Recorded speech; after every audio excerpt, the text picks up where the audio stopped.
Paper 2 social science के लिए previous question paper आज की इस वीडियो में सोल्व कराऊंगा, ताकि आप सभी को पता चल सके एग्जाम में किस लेवल के क्वेश्चन आते हैं। आपको पता होगा सीटेट एसएसटी में कुल 60 क्वेश्चन आते हैं, जिनमें से 40 क्वेश्चन कंटेंट से आते हैं। कंटेंट का मतलब हिस्ट्री, ज्योग्राफी, पॉलिटी से है। वही 20 क्वेश्चन आपके पेडागोजी के आते हैं। तो यह वीडियो में आपको 60 के 60 क्वेश्चन कराऊंगा, 40 क्वेश्चन कंटेंट वाले और 20 क्वेश्चन आपके पेडागोजी के आज की इस वीडियो में कराने वाला हूं। और आपको यह भी बताना चाहता हूं, जितने भी क्वेश्चन इस वीडियो में कराऊंगा उनसे जुड़ी महत्वपूर्ण जानकारी जो अक्सर बार बार एग्जाम में आया करती है, उस जानकारी को भी आपको बता करके चलूंगा, ताकि कोई भी क्वेश्चन परीक्षा में आपसे छूटे ना। तो चलिए इस महत्वपूर्ण वीडियो को शुरू करते हैं। पहला क्वेश्चन, वात दिग्दर्शी का प्रयोग क्या मापने के लिए किया जाता है? राइट आंसर हो जाएगा वायु दिशा। वायु दिशा या पवन की दिशा जानने के लिए वात दिग्दर्शी नामक यंत्र का प्रयोग किया जाता है। उसके बाद अगला क्वेश्चन यहाँ पर कहता है, वायुमंडल की निम्नलिखित में से कौन सी परत रेडियो तरंगों के संचरण में मदद करती है? इस क्वेश्चन का राइट जवाब यहाँ पर हो जाएगा वाह्य वायुमंडल, यानी कि थर्मोस्फीयर जिसको बोलते हैं। थर्मोस्फीयर परत के 2 से 3 नाम कह सकते हो, एग्जाम में बार बार आने वाला यह क्वेश्चन है। तो थर्मोस्फीयर को हम लोग ताप मंडल के नाम से भी जानते हैं, कई बार इसको आयन मंडल भी बोला जाता है, और कहीं पर इसको वाह्य वायुमंडल के नाम से भी जाना जाता है। इस परत में दोस्तों क्या होता है, इस परत में रेडियो तरंगों के संचरण में मदद करती है ना, वाह्य वायुमंडल। समताप मंडल में क्या होता है, हवाई जहाज उड़ते हैं, यानी कि वायुयान किस मंडल में उड़ते हैं, तो समताप मंडल में उड़ते हैं। समताप मंडल में ओजोन लेयर यानी कि ओजोन परत भी पाई जाती है, ठीक है ना। और मध्य मंडल में क्या होता है, उल्का पिंड आने पर जल जाता है। उल्का पिंड जो होता है पृथ्वी पर टकराने से कौन सी परत बचाता है, तो मध्य मंडल बचाता है। बहिर्मंडल यानी कि एक्सोस्फीयर जो कि अंतिम परत होती है ना, वो क्या करती है, इसमें आपकी तरल अवस्था में तमाम प्रकार की गैसें पाई जाती हैं। अब इन सभी परतों के बारे में आपको अच्छे ढंग से समझा देता हूं। 5 परतों से मिलकर के होती है। पहली परत क्षोभ मंडल, दूसरी समताप मंडल, तीसरी मध्य मंडल, चौथी वाह्य वायुमंडल, 5वीं परत का नाम होता है बहिर्मंडल। अब हम लोग इन 5 परत के बारे में आपको बेहतरीन ढंग से बताते हैं। क्षोभ मंडल जिसको ट्रोपोस्फियर के नाम से जानते हैं, इस परत में क्या होता है, यह वायुमंडल की सबसे महत्वपूर्ण परत है। ऊंचाई इसकी 13 किलोमीटर तक है। हम इसी मंडल में सांस लेते हैं। हम सब किस मंडल में रहते हैं या सांस लेते हैं, तो क्षोभ मंडल में। मौसम की सभी घटनाएं, वर्षा, कोहरा, ओलावर्षण, आंधी, तूफान इसी परत के अंदर होती है। एग्जाम में बार बार क्वेश्चन आता है, मौसम की घटनाएं किस परत में होती हैं? आपका जवाब होना चाहिए क्षोभ मंडल में होती हैं। उसके बाद दूसरी परत समताप मंडल, स्ट्रेटोस्फेयर, क्षोभ मंडल के ऊपर होती है। इसकी ऊंचाई 50 किलोमीटर तक है। यह परत बादल व मौसमी घटनाओं से मुक्त होती है। इस परत में ना कोई भी बादल नहीं होता है, ना ही मौसम वाली घटनाएं घटित होती हैं।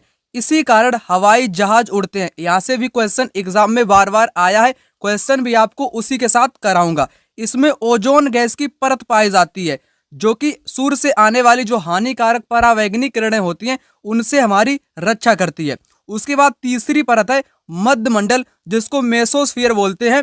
यह वायुमंडल की तीसरी परत है। यह समताप मंडल के ठीक ऊपर होती है, लगभग 80 किलोमीटर तक ऊंचाई पर फैली है। अंतरिक्ष में प्रवेश करने वाला उल्का पिंड इस परत में आने पर जल जाता है। तो उल्का पिंड जल जाता है, यहाँ से एग्जाम में बार बार क्वेश्चन आता है। उसके बाद वाह्य वायुमंडल, जिसको क्या बोलते हैं, थर्मोस्फीयर, आयन मंडल या ताप मंडल भी बोलते हैं। इसे ताप मंडल भी बोलते हैं, ठीक है ना। बाह्य वायुमंडल में बढ़ती ऊंचाई के साथ तापमान अत्यधिक तीव्रता से बढ़ता, तापमान भी बढ़ता है ऊंचाई के साथ। किसमें? वाह्य वायुमंडल में। 80 से 400 किलोमीटर तक फैला हुआ है। रेडियो संचार, यहीं से क्वेश्चन आया था जो मैंने अभी आपको कराया। रेडियो संचार के लिए इस परत का उपयोग होता है। पृथ्वी से प्रसारित रेडियो तरंगे इस परत द्वारा पुनः पृथ्वी पर परावर्तित कर दी जाती हैं। यहाँ से एग्जाम में क्वेश्चन आया था। अंतिम परत का नाम है बहिर्मंडल, एक्सोस्फीयर। ये सबसे ऊपरी परत है, वायु की पतली परत है, इसमें गैसें हीलियम हाइड्रोजन यहीं तैरती रहती हैं।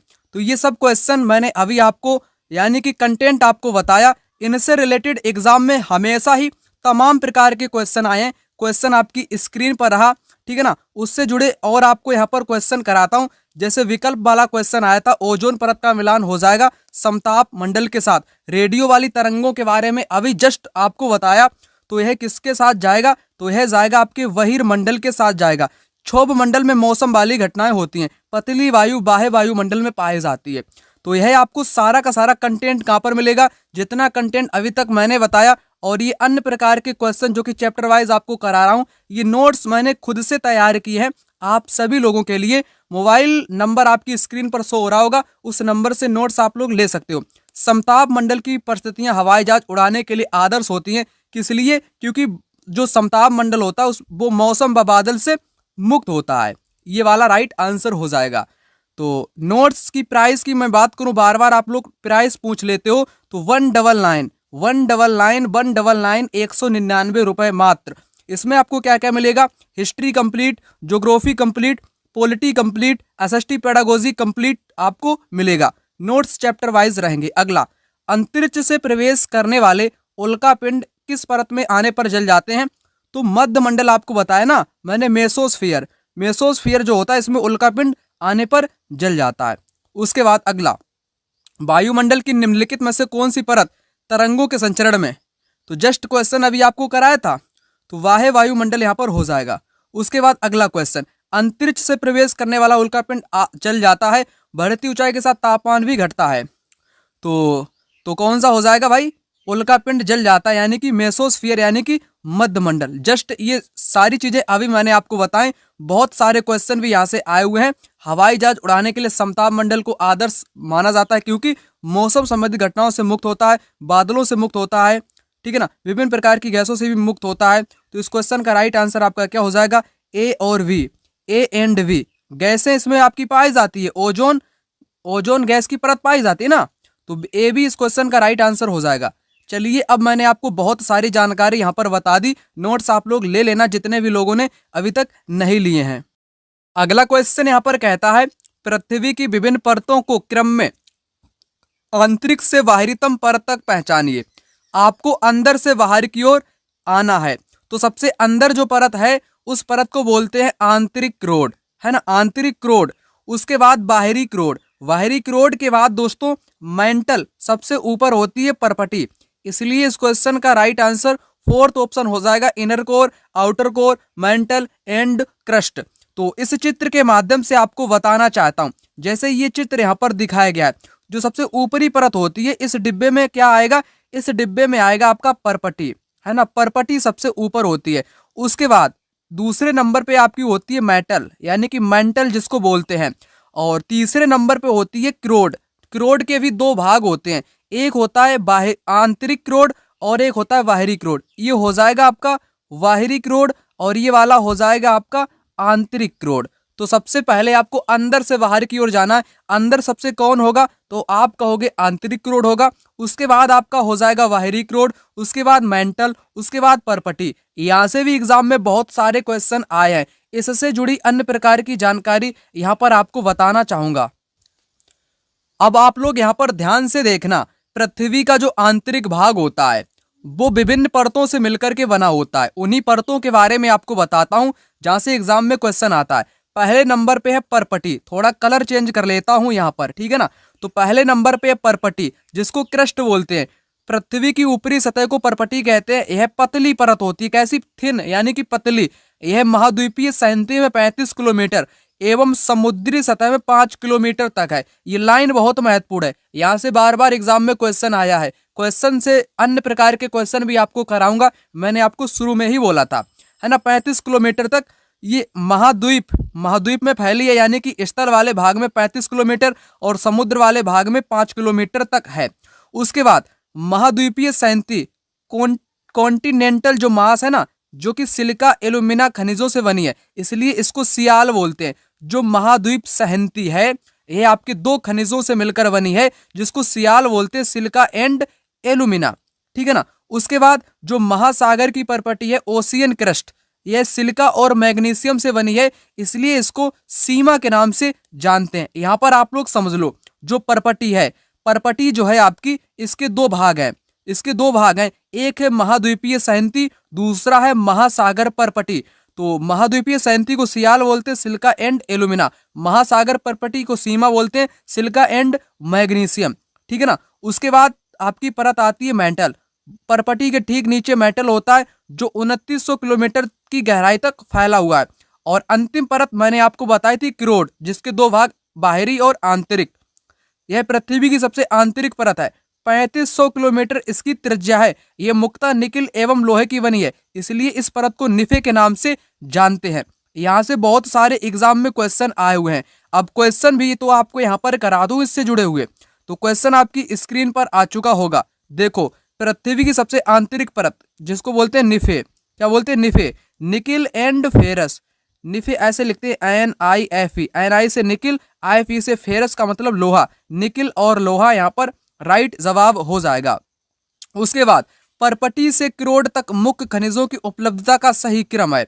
तो सबसे ऊपर सियाल पाया जाता है, उसके नीचे सीमा, फिर निफे। निफे का मतलब क्रोड, सीमा का मतलब जो महासागर की परपटी होती है, सियाल का मतलब जो महाद्वीपीय संहति की परपटी होती है। ठीक है ना। उसके बाद देखो, महासागरीय परपटी मैंने आपको बताया, महासागरीय परपटी सीमा से बनी होती है। किससे? सीमा से बनी होती है। Si का मतलब हो जाएगा सिलिका, Ma का मतलब हो जाएगा मैग्नीशियम। तो यहां से भी बहुत बार एग्जाम में क्वेश्चन आए हुए हैं। आपने यहां पर देखा, महाद्वीपीय संहति से पूछ लिया, सिलिका और एल्यूमिना, इसको क्या बोलते हैं? इसको सियाल बोलते हैं। क्या बोलते हैं? सियाल। सिलिका एंड एल्यूमिना आपने समझ लिया होगा। जितने भी लोगों ने अभी तक नोट्स नहीं लिया है, नंबर मैं स्क्रीन पर लिख देता हूं। इस नंबर पे आप लोग क्या करना, डायरेक्ट कॉल भी कर सकते हो या व्हाट्सएप पर आप लोग मैसेज करना। इस नंबर के जरिए आपको नोट्स PDF के रूप में उपलब्ध कराऊंगा। अगर मैं प्राइस की बात करूं तो 199 रुपए में मात्र आपको इन्हीं सभी नोट्स को प्रोवाइड कराऊंगा। मैंने अभी आपको यही वाला क्वेश्चन कराया, 4th वाला राइट आंसर हो जाएगा। और मैंने इससे जुड़ी आंतरिक क्रोड, बाहरी क्रोड, मेंटल परपटी की बारे में संपूर्ण जानकारी भी आपको यहाँ पर बता दी। उसके बाद आपकी स्क्रीन पर अगला क्वेश्चन यहाँ पर दिया गया है। दिए गए आरेख में सूर्य, पृथ्वी और चंद्रमा की स्थिति को ध्यान से देखिए और बताइए यह क्या दर्शाता है। यहाँ पर आपको बताना है। यहाँ पर दोस्तों पृथ्वी को दिखाया गया है, चंद्रमा को दिखाया गया है, सूर्य को दिखाया गया है। ऐसी स्थिति को दोस्तों क्या बोलते हैं? ऐसी स्थिति को बोलते हैं लघु ज्वार। क्या बोलते हैं? लघु ज्वार बोलते हैं। लघु ज्वार आते हैं, लघु का मतलब होता है छोटे वाले ज्वार, ऐसी स्थिति में आते हैं जब चंद्रमा और सूर्य ये विपरीत बल लगाते हैं, विपरीत गुरुत्वाकर्षण बल लगाते हैं पृथ्वी की तरफ।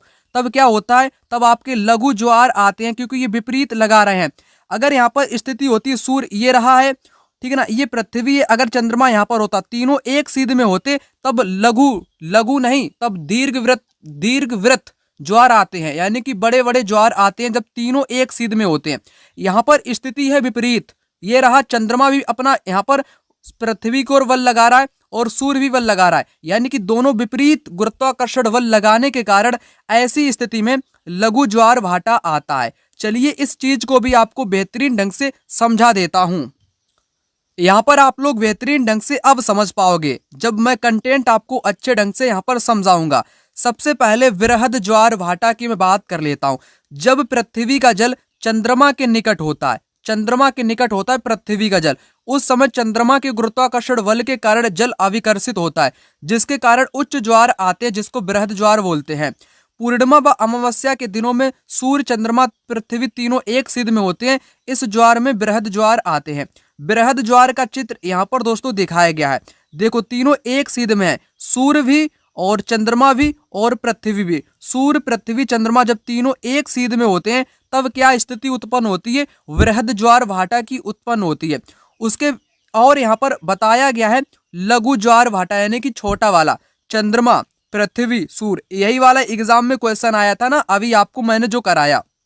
यहाँ पर ये विपरीत बल लगाते, चंद्रमा अपनी तरफ, सूर्य अपनी तरफ, है ना, तब ये ऐसी स्थिति में लघु आते हैं। देखो यहाँ पर लघु ज्वार भाटा को भी समझाया है। जब चांद अपने प्रथम व चतुर्थांश अंतिम में होता है, चांद एवं सूर्य का गुरुत्वाकर्षण बल विपरीत दिशाओं में महासागरीय जल पर पड़ता है, जिसे लघु या निम्न ज्वार भाटा कहते हैं। यहाँ से एग्जाम में आया हुआ क्वेश्चन, जिसको जस्ट मैंने अभी यहाँ पर आपको कराया, तो इसीलिए कहता हूँ नोट्स आप लोग ले लेना अभी तक आपने नहीं लिया हो तो।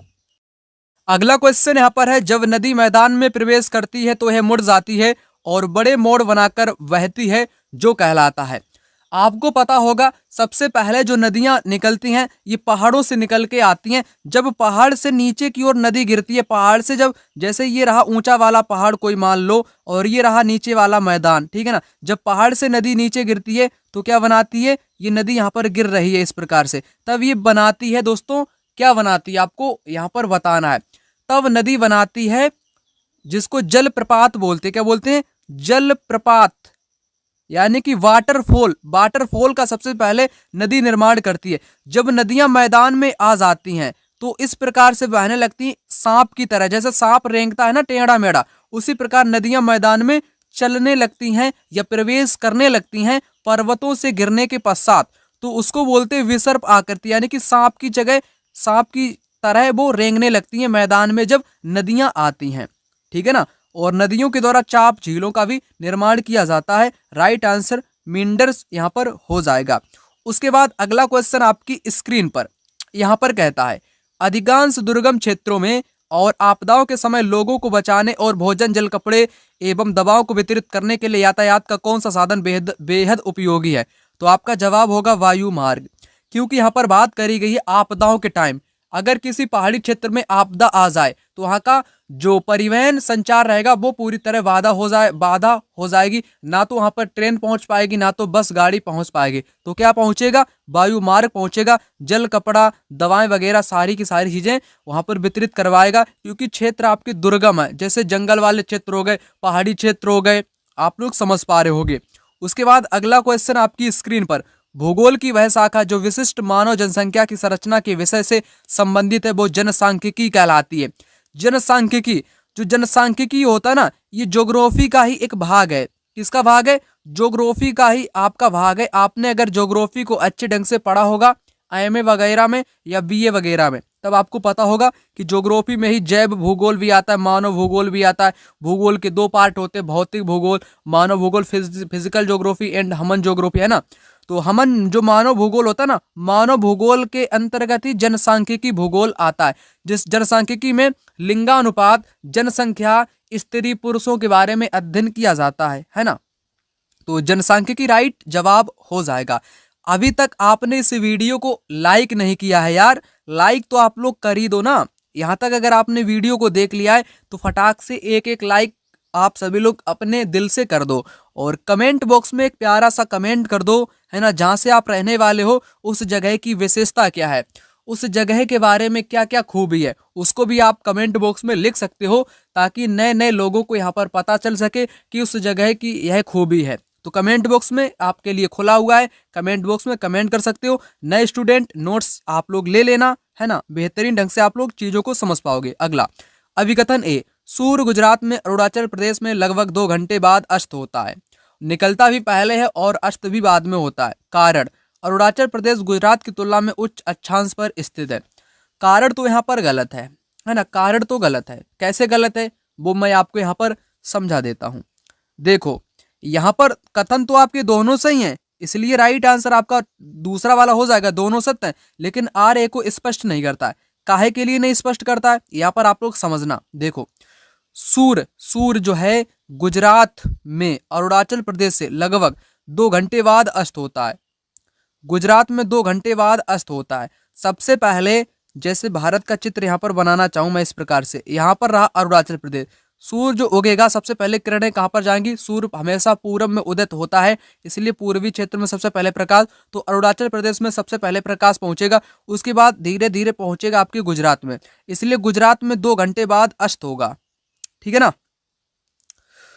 सूर्य गुजरात में अरुणाचल प्रदेश से लगभग 2 घंटे बाद अस्त होता है, सही दिया गया। लेकिन कारण यहाँ पर गलत है, क्योंकि कारण में होना चाहिए था भारत का टाइम ग्रीनविच के टाइम से 5.5 घंटा आगे है, या 82.30 डिग्री आप लोग कह सकते हो। इतना भारत का मानक टाइम अपनाया गया है। अरुणाचल प्रदेश गुजरात की तुलना में उच्च अक्षांश पर स्थित है। देखो, जैसे मैं यहाँ पर बना दूं, यहाँ पर रहा आपका अरुणाचल प्रदेश, अरुणाचल प्रदेश, गुजरात, गुजरात आपका यहाँ पर रहा, तुलना में उच्च अक्षांश पर, उच्च अक्षांश पर है अरुणाचल प्रदेश। यानी कि मानचित्र में आपका अरुणाचल प्रदेश जो है इस प्रकार से यहाँ पर है अरुणाचल प्रदेश, यहाँ पर है गुजरात आपका यहाँ पर है। तो ऊंचाई पर कौन सा है, तो आप कहोगे अरुणाचल प्रदेश उच्च अक्षांश पे है, बल्कि ये गुजरात आपके निम्न अक्षांश पे। तो बातें दोनों सही होती है, लेकिन कारण यहाँ पर सही नहीं होता है, इसलिए दूसरा वाला इस क्वेश्चन का राइट जवाब यहाँ पर माना गया है। तो चलिए आइए आगे बात यहाँ पर कर लेते हैं।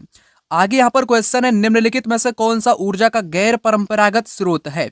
गैर परंपरागत आपको यहीं पर सारी चीजें बता देता हूँ, नोट्स में आपको बेहतरीन ढंग से बताया गया है। चलिए यहीं पर आपको बताता हूँ।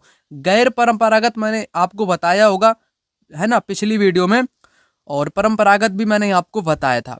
गैर परंपरागत आपको लिखा मिले तो आप लोग समझ लेना नवीकरण की बात करी गई है, नवीकरण की बात करी गई है, जो जल्दी समाप्त नहीं होते, जो असमाप्त होते हैं, असमाप्य होते हैं, यानी कि जल्दी समाप्त नहीं होते हैं, वह आपके गैर परंपरागत कहलाते। ईंधन एक बार जलाओगे दोबारा खत्म हो जाएगा, गलत। प्राकृतिक गैस भी खत्म। सौर ऊर्जा कभी भी समाप्त ना होने वाला है, कोयला भी खत्म हो जाएगा। तो सौर ऊर्जा के साथ इस क्वेश्चन का राइट आंसर जाएगा। देखो सौर ऊर्जा को नवीकरण ऊर्जा भी बोलते हैं, क्या बोलते हैं, नवीकरण भी बोलते हैं, और गैर परंपरागत भी बोलते हैं। बाकी सारे के सारे यहाँ पर परंपरागत या अनवीकरण दिए गए। कैसे हैं ये सारे के सारे, अनवीकरण दिए गए हैं, जिसको गैर परंपरागत क्या बोलते हैं, जिसको आप मतलब कि परंपरागत बोलते हैं, इन्हीं को परंपरागत भी बोलते हैं। आपने समझ लिया, गैर परंपरागत हो जाएगा सौर ऊर्जा, जो कि नवीकृत स्रोत है। उसके बाद अगला क्वेश्चन आपकी स्क्रीन पर यहाँ पर आ चुका है। यहाँ पर कहता है विशेष रूप से, थोड़ा जूम कर लूं, इंग्लिश वाले कहेंगे सर आपने दिखाया नहीं, चलो उनको भी दिखा दूंगा अभी। विशेष रूप से निर्मित टैंकों और तालाबों में मछली का प्रजनन कहलाता है पीसी कल्चर। ठीक है ना भैया। देखो जो मछलियों का पालन होता है या मछलियों का जो प्रजनन होता है ना, वो पीसी कल्चर कहलाता है। सेरी कल्चर बोलते हैं रेशम के कीटों का पालन, रेशम के कीटों का पालन कहलाता है सेरी कल्चर। वीटी कल्चर बोलते द्राक्षा यानी कि अंगूर की खेती को, अंगूर की खेती को वीटी कल्चर बोलते हैं। हार्टिकल्चर बोलते फल हो गया, फूल हो गया, सब्जी हो गई, है ना, इसको उगाने वाली खेती को बोलते हैं हार्टिकल्चर। एग्रीकल्चर किसे कहते हैं, एग्रीकल्चर जैसे धान, मक्का, गेहूं उगाने वाली खेती को, फसल उगाने वाली को एग्रीकल्चर बोलते हैं। सारी चीजें मैंने आपको बताएं, ठीक है ना। तो यहाँ पर आप लोग देख सकते हो राइट आंसर पीसी कल्चर यहाँ पर आपका हो जाएगा, ठीक है ना। तो इससे जुड़ी और आपको जानकारी यहाँ पर बता देता हूँ। टॉपिक का दोस्तों नाम है आपकी कृषि, जो कि क्लास 8th एनसीईआरटी का टॉपिक है। यहीं से एग्जाम में क्वेश्चन आता है। नोट्स आप लोग यहाँ पर रिव्यू कर पा रहे होगे, जो कि चैप्टर वाइज पीवाईक्यू के साथ आपको यहाँ पर दिया गया है। जो मैंने अभी आपको कराया क्वेश्चन, उस क्वेश्चन से जुड़ी जानकारी आपको यहाँ पर ढूंढकर बताने वाला हूँ। तो चलिए उस जानकारी को आपके सामने यहाँ पर रखता हूँ, ताकि चीज़ों को आप लोग बेहतरीन ढंग से समझ पाओ, कोई भी चीज़ आपकी छूटे ना। इसलिए मैं हमेशा ही आपको बेहतरीन से बेहतरीन देने का प्रयास करता हूं। तो यहाँ पर आ चुकी है जानकारी। सबसे पहले आपको बताऊं एग्रीकल्चर है ना, मृदा की जुताई, फसलों को उगाना, पशुपालन करना, विज्ञान एवं कला, इसे खेती कहते हैं एग्रीकल्चर। उसके बाद मैंने आपको बताया सेरीकल्चर, रेशम उत्पादन, रेशम के कीटों का वाणिज्यिक पालन, यह कृषक की आय में पूरक हो सकता है ना, सेरीकल्चर। उसके बाद पीसी कल्चर, मत्स्य पालन, विशेष रूप से निर्मित तालाबों और पोखरों में मत्स्य पालन, यहीं से क्वेश्चन आया था। क्वेश्चन को मैंने अभी आपको जस्ट कराने का प्रयास किया। उसके बाद वीटी कल्चर, द्राक्षा कृषि, अंगूर की खेती को बोलते हैं वीटी कल्चर। उसके बाद हार्टिकल्चर, उद्यान कृषि, वाणिज्यिक उपयोग के लिए सब्जियों, फूलों, फलों को उगाना, है ना, हार्टिकल्चर कहलाती है। अगला क्वेश्चन आपकी स्क्रीन पर आ चुका होगा, जिसमें कहा गया है स्थल का एक सकरा भाग जो दो बड़े स्थलीय भागों को एक दूसरे से जोड़ता है, उसे क्या कहते हैं, ठीक है ना, उसे बोलते हैं, क्या बोलते हैं, स्थल संधि बोलते हैं। यहाँ पर क्या लिखा हुआ है, क्वेश्चन को सबसे पहले पढ़ा करो आप। यहाँ पर स्थल लिखा हुआ ना, जब कोई स्थल का भाग स्थल से जुड़ता है तो उसको स्थल संधि बोलते हैं। जब कोई भाग जल का जल से जुड़ता है उसको जल संधि बोलते हैं। उदाहरण के तौर पर मैं बात कर लूं, जैसे ये रहा उत्तर अमेरिका, ये रहा दक्षिण अमेरिका, इसको एक स्थल संधि जोड़ती है, स्थल संधि। उस स्थल संधि का नाम है पनामा स्थल संधि। क्या नाम है, उस स्थल संधि का नाम है पनामा। यानी कि ये रहा उत्तरी अमेरिका महाद्वीप, ये रहा दक्षिणी अमेरिका महाद्वीप। इन दोनों को कौन सी संधि जोड़ती है दोस्तों? तो इन दोनों को पनामा जल संधि, नहीं सॉरी, स्थल संधि। ये क्या है? स्थल संधि है, स्थल वाले भाग को जोड़ती है, इसलिए इस संधि को पनामा स्थल संधि के नाम से जाना जाता है। अगर मैं जल संधि की बात करूं, जैसे आपको पता होगा भारत और श्रीलंका के बीच में समुद्र है। समुद्र जो समुद्र वाले भाग को जोड़ता है, जल वाले भाग को जोड़ता है, उसको जल संधि बोलते हैं। क्या बोलते हैं? जल संधि बोलते हैं। तो भारत और श्रीलंका के बीच में कौन सी जल संधि है? तो पाक जल संधि है। कौन सी? पाक जल संधि है। आपको पता होना चाहिए। तो मैंने आपको आंसर क्या बताया? स्थल संधि बताया, क्योंकि स्थल का भाग स्थल से जोड़ता है। ठीक है ना, स्थल संधि। उसके बाद अगला क्वेश्चन आपकी स्क्रीन पर, निम्नलिखित में से कौन सा महाद्वीप आकार में सबसे छोटा है? आकार में भाई सबसे छोटा आपसे पूछा है। ठीक है ना, जितने भी भाई और बहन इस वीडियो को यहाँ तक आपने देख लिया है, तो लाइक नहीं किया हो तो लाइक कर देना, नए वाले सब्सक्राइब इस वीडियो को कर लेना। बड़ी मेहनत के बाद आपको इस प्रकार की वीडियो प्रोवाइड करा पाता हूँ, ताकि कोई भी कंटेंट मिस ना हो, यानी कि छूटे ना। जो जितना वेस्ट हो सके उतना वेस्ट मैं देने का प्रयास करता हूँ। निम्नलिखित में से कौन सा महाद्वीप आकार में सबसे छोटा है? तो सभी को मालूम होगा, ऑस्ट्रेलिया सबसे छोटा है, एशिया सबसे बड़ा है। ऑस्ट्रेलिया को द्वीपीय महाद्वीप भी बोलते हैं। क्या बोलते हैं? द्वीपीय महाद्वीप के नाम से भी ऑस्ट्रेलिया को ही जाना जाता है। ठीक है ना। और अफ्रीका एकमात्र ऐसा महाद्वीप है जहां से दोस्तों कर्क रेखा भी गुजरती है, भूमध्य रेखा भी गुजरती है, और क्या गुजरता है? मकर भी गुजरता है। कर्क, मकर, भूमध्य, तीनों रेखाएं एकमात्र महाद्वीप से गुजरती हैं, जिसको अफ्रीका महाद्वीप बोलते हैं। राइट आंसर आपको ऑस्ट्रेलिया बताया था ना। उसके बाद अगला क्वेश्चन आपकी स्क्रीन पर क्वेश्चन कहता है, उच्च प्राथमिक स्तर पर सामाजिक विज्ञान में क्या क्या शामिल है? जैसे 6 से 8 के बीच में क्या क्या शामिल किया गया है? क्या क्या शामिल किया गया सामाजिक विज्ञान में? इतिहास है, भूगोल भी है, राजनीतिक विज्ञान भी है, मनोविज्ञान नहीं है, ना ही समाज शास्त्र है। ठीक है ना, और ना ही समाज शास्त्र आपका है, अर्थशास्त्र है आपका। इतिहास, भूगोल, राजनीतिक विज्ञान और अर्थशास्त्र को सम्मिलित किया गया है। History, geography, political science and economics, third वाला राइट जवाब यहाँ पर इस क्वेश्चन का हो जाएगा। At the our primary stage social science, है ना।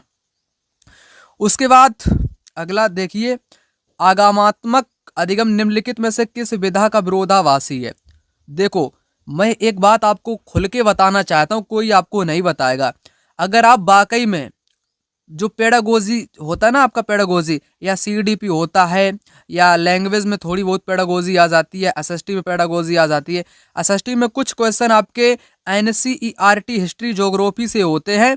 ठीक है ना, उनको कैसे करना है वो तो मैं आपको बताऊंगा। कुछ ऐसे क्वेश्चन होते हैं जिसमें आपको थोड़ा अपना माइंड लगाना पड़ता, थोड़ा दिमाग लगाओ, क्वेश्चन का राइट आंसर तुरंत पाओ। जैसे यह क्वेश्चन है आपके सामने, यहाँ पर है, आगमनात्मक अधिगम निम्नलिखित में से किस विधा का विरोधाभासी? अब आपको विरोध वाला बताना है, यानी कि आगमनात्मक वाला किसके साथ मिलान नहीं होना चाहिए, उसका विरोध में होना चाहिए। 3 इसके समर्थन में होंगे आगमनात्मक के, 1 विरोध में होगा, उसी को बताना है। व्याख्यात्मक, क्या व्याख्यात्मक शिक्षण सही होता है? नहीं सही होता है। संरचनात्मक सही होता है, अनुकरण भी सही होता है, निपुणात्मक भी सही होता है, लेकिन व्याख्या देना ये तो बात गलत है, रटाना है ना, ये तो बातें गलत होती हैं, नेगेटिव में आती हैं। तो विरोधाभासी कौन हो जाएगा? अब आप कहोगे व्याख्यात्मक शिक्षण देना विरोधाभासी हो जाएगा, तो यही राइट आंसर हो जाएगा। ठीक है। उसके बाद अगला यहाँ पर है 45। यहाँ पर कहता है, दिए गए कथनों ए बी को पढ़िए और सही उत्तर का चयन कीजिए। आलोचनात्मक सोच धारणाओं के निर्माण तथा विचारों को अनुप्रयोग और विस्तार को बढ़ावा देती है। ये तो बात सही है। जो क्रिटिकल थिंकिंग होती है, ये धारणाओं का निर्माण भी करती है, उसी के साथ साथ जो विचार होते हैं उन विचारों का प्रयोग करके और विस्तार से बढ़ावा देने का प्रयास करती है क्रिटिकल थिंकिंग। तो ये promotes the building of concept, application and expansion of ideas. तो पहला बिल्कुल सही हो जाएगा। दूसरा, ये दूसरों के तर्कों और विश्वासों को समझने और मूल्यांकन करने में मदद नहीं करती है। यही तो बात गलत हुई, ये मदद भी करती है दोस्तों, नहीं के कारण गलत है। पहला सही, दूसरा गलत। ए सत वी असत, यानी कि पहला स्टेटमेंट, यानी कि पहला ऑप्शन इस क्वेश्चन का राइट जवाब यहाँ पर हो जाएगा। ठीक है ना। तो चलिए अब यहाँ पर बात कर लेते हैं अगले क्वेश्चन, यानी कि 46 नंबर का क्वेश्चन आपकी स्क्रीन पर आ गया होगा। यहाँ पर कहता है अनुभवजन्य साक्ष्य, what is the imperial evidence. जो अनुभव से प्राप्त हो, जो ध्यान से प्राप्त हो, जो अनुभव से प्राप्त हो, वही अनुभवजन्य होते हैं।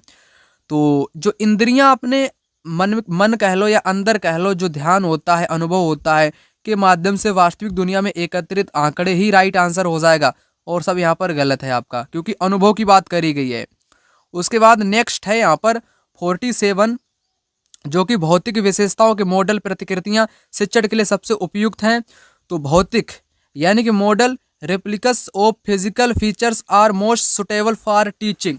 तो जो फिजिकल जो होते हैं ना आपके भौतिक विशेषताएं, ये मुख्य तौर पे आपकी ज्योग्राफी में ही पाई जाती है। फिजिकल भौतिक, जैसे भौतिक के अंतर्गत महाद्वीप, महासागर, झरना, नदियां, पेड़ पौधे, ये सारी की सारी चीजें आ जाती हैं। उसके बाद अगला क्वेश्चन है यहाँ पर स्थानीय समाचार पत्र से मौसम की जानकारी संग्रह किस प्रकार का स्रोत है।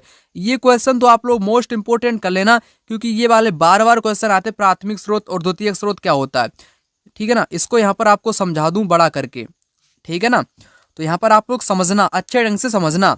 देखो, सबसे पहले देखो, अगर कहीं पर शब्द लिखा हो संग्रह करना या जानकारी एकत्रित करना या उसका जानकारी का संग्रह करना, सूचनाएं जुटाना, है ना, सूचनाएं जुटाना, सूचनाओं को एकत्रित करना, ये क्या होता है? ये होता है द्वितीयक। क्या होता है दोस्तों? ये होता है द्वितीयक स्रोत। ध्यान से समझना, द्वितीयक स्रोत होता है। अगर मैं प्राथमिक सोर्स की बात करूं, प्राइमरी सोर्स की बात करूं, ये होते हैं प्रत्यक्ष। प्राथमिक होते हैं प्रत्यक्ष, आंखों से देखा हुआ प्रत्यक्ष, उसमें कोई मिलावटी या बदलाव ना हो, वही आपका प्रत्यक्ष होता है। जैसे किसी की जीवनी हो सकती है प्रत्यक्ष जीवनी, किसी की आत्मकथा हो सकती है प्रत्यक्ष आत्मकथा। उसी के साथ मैं बात करूं मौसम की जानकारी, अपने आंखों से देखा, भूकंप आपने अपनी आंखों से देखा, उसको तुरंत आपने लिख लिया, तो वो होता है प्रत्यक्ष यानी कि प्राथमिक।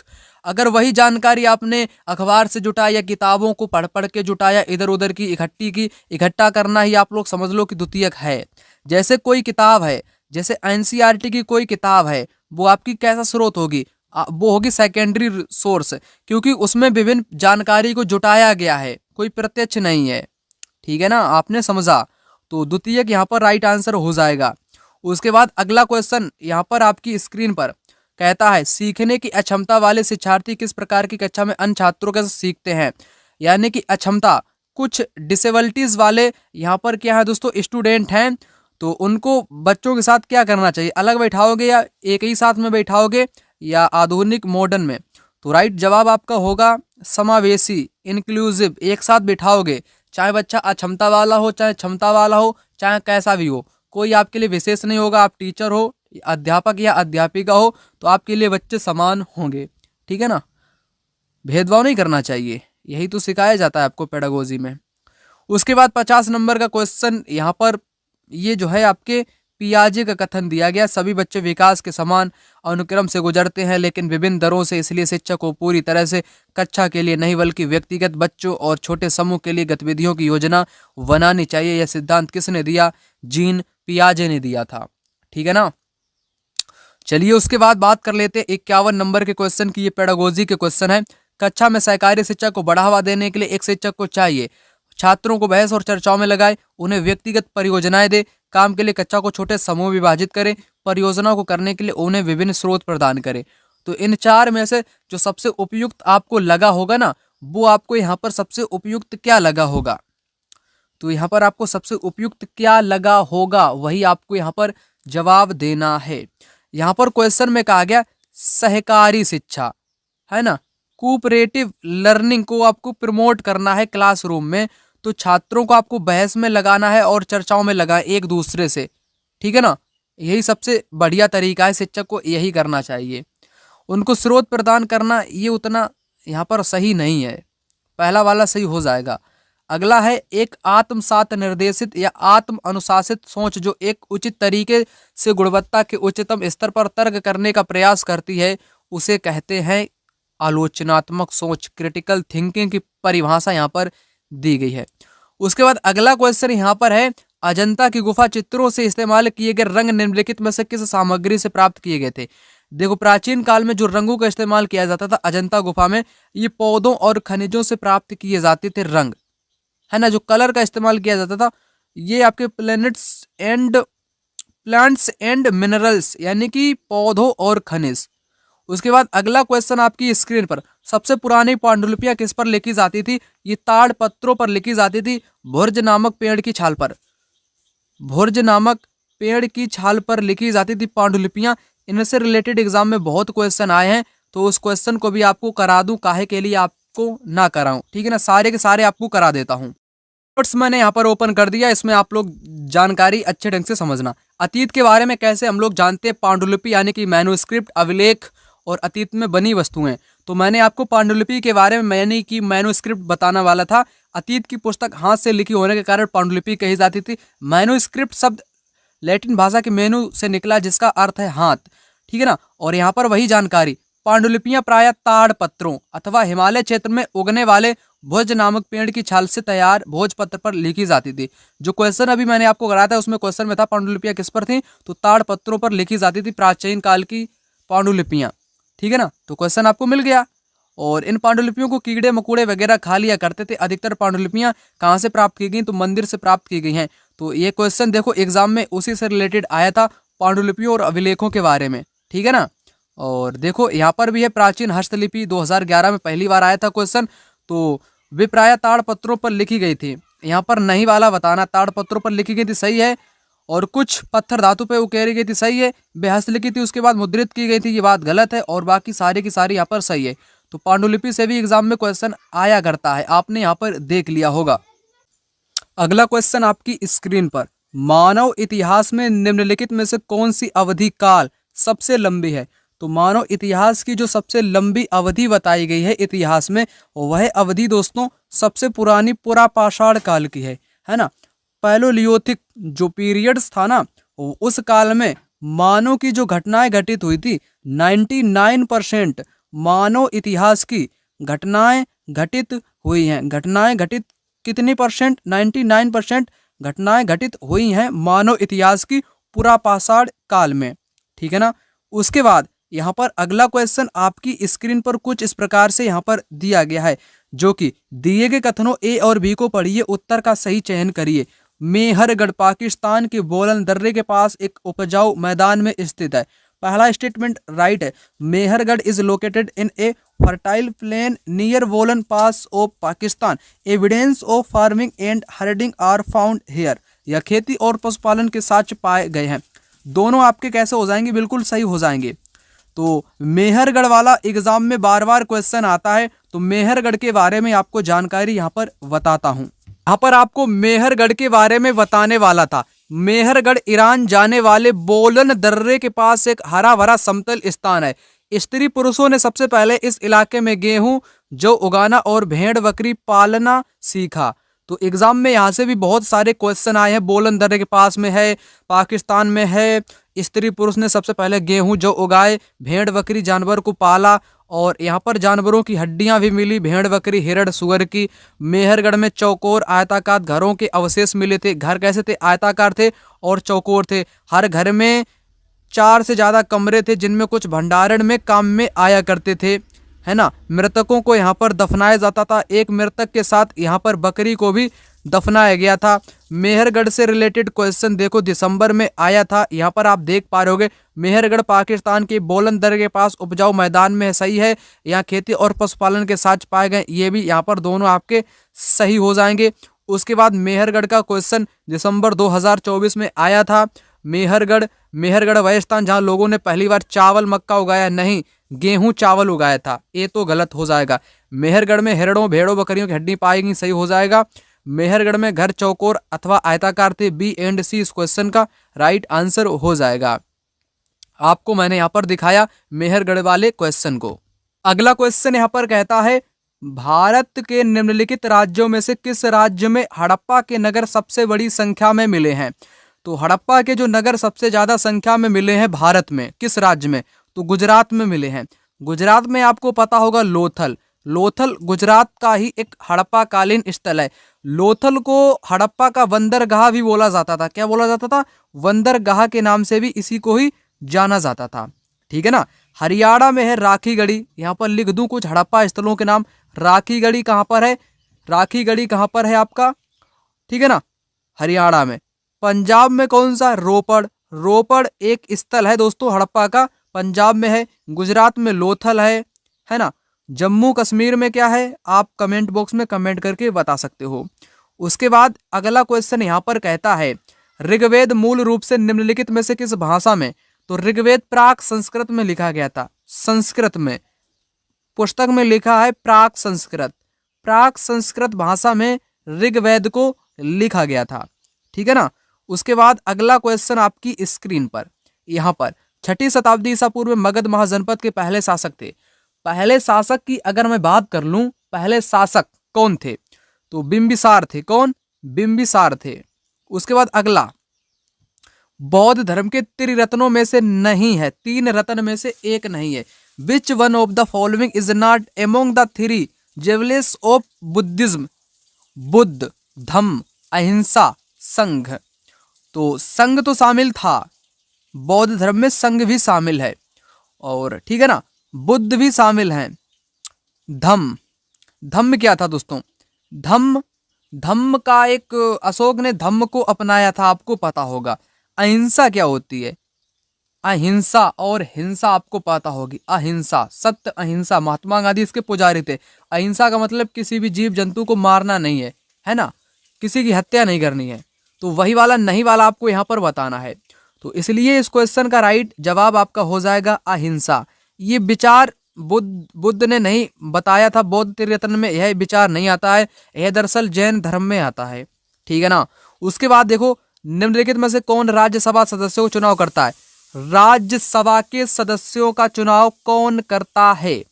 विधानसभा निर्वाचन क्षेत्र के मतदाता, संसदीय निर्वाचन क्षेत्र के मतदाता, लोकसभा सदस्य या विधानसभा के सदस्य, विधायक। तो इस क्वेश्चन का जो सही जवाब होगा ना, तो राइट जवाब आपका हो जाएगा विधानसभा के जो विधायक होते हैं। विधायक ही किसको बनाते हैं? मुख्यमंत्री को बनाते हैं, आपको पता होगा। राज्यसभा के सदस्यों का चुनाव करते हैं। अगला देखो, यहाँ पर भारत द्वारा निम्नलिखित में से शासन प्रणाली को अपनाया गया है। भारत ने संसदीय और संघीय शासन प्रणाली को अपनाया है। संसदीय और संघीय शासन प्रणाली को भारत ने अपनाया है। अगला क्वेश्चन यहाँ पर, अनुसूचित जातियों के लिए कितने संसदीय निर्वाचन क्षेत्र आरक्षित है?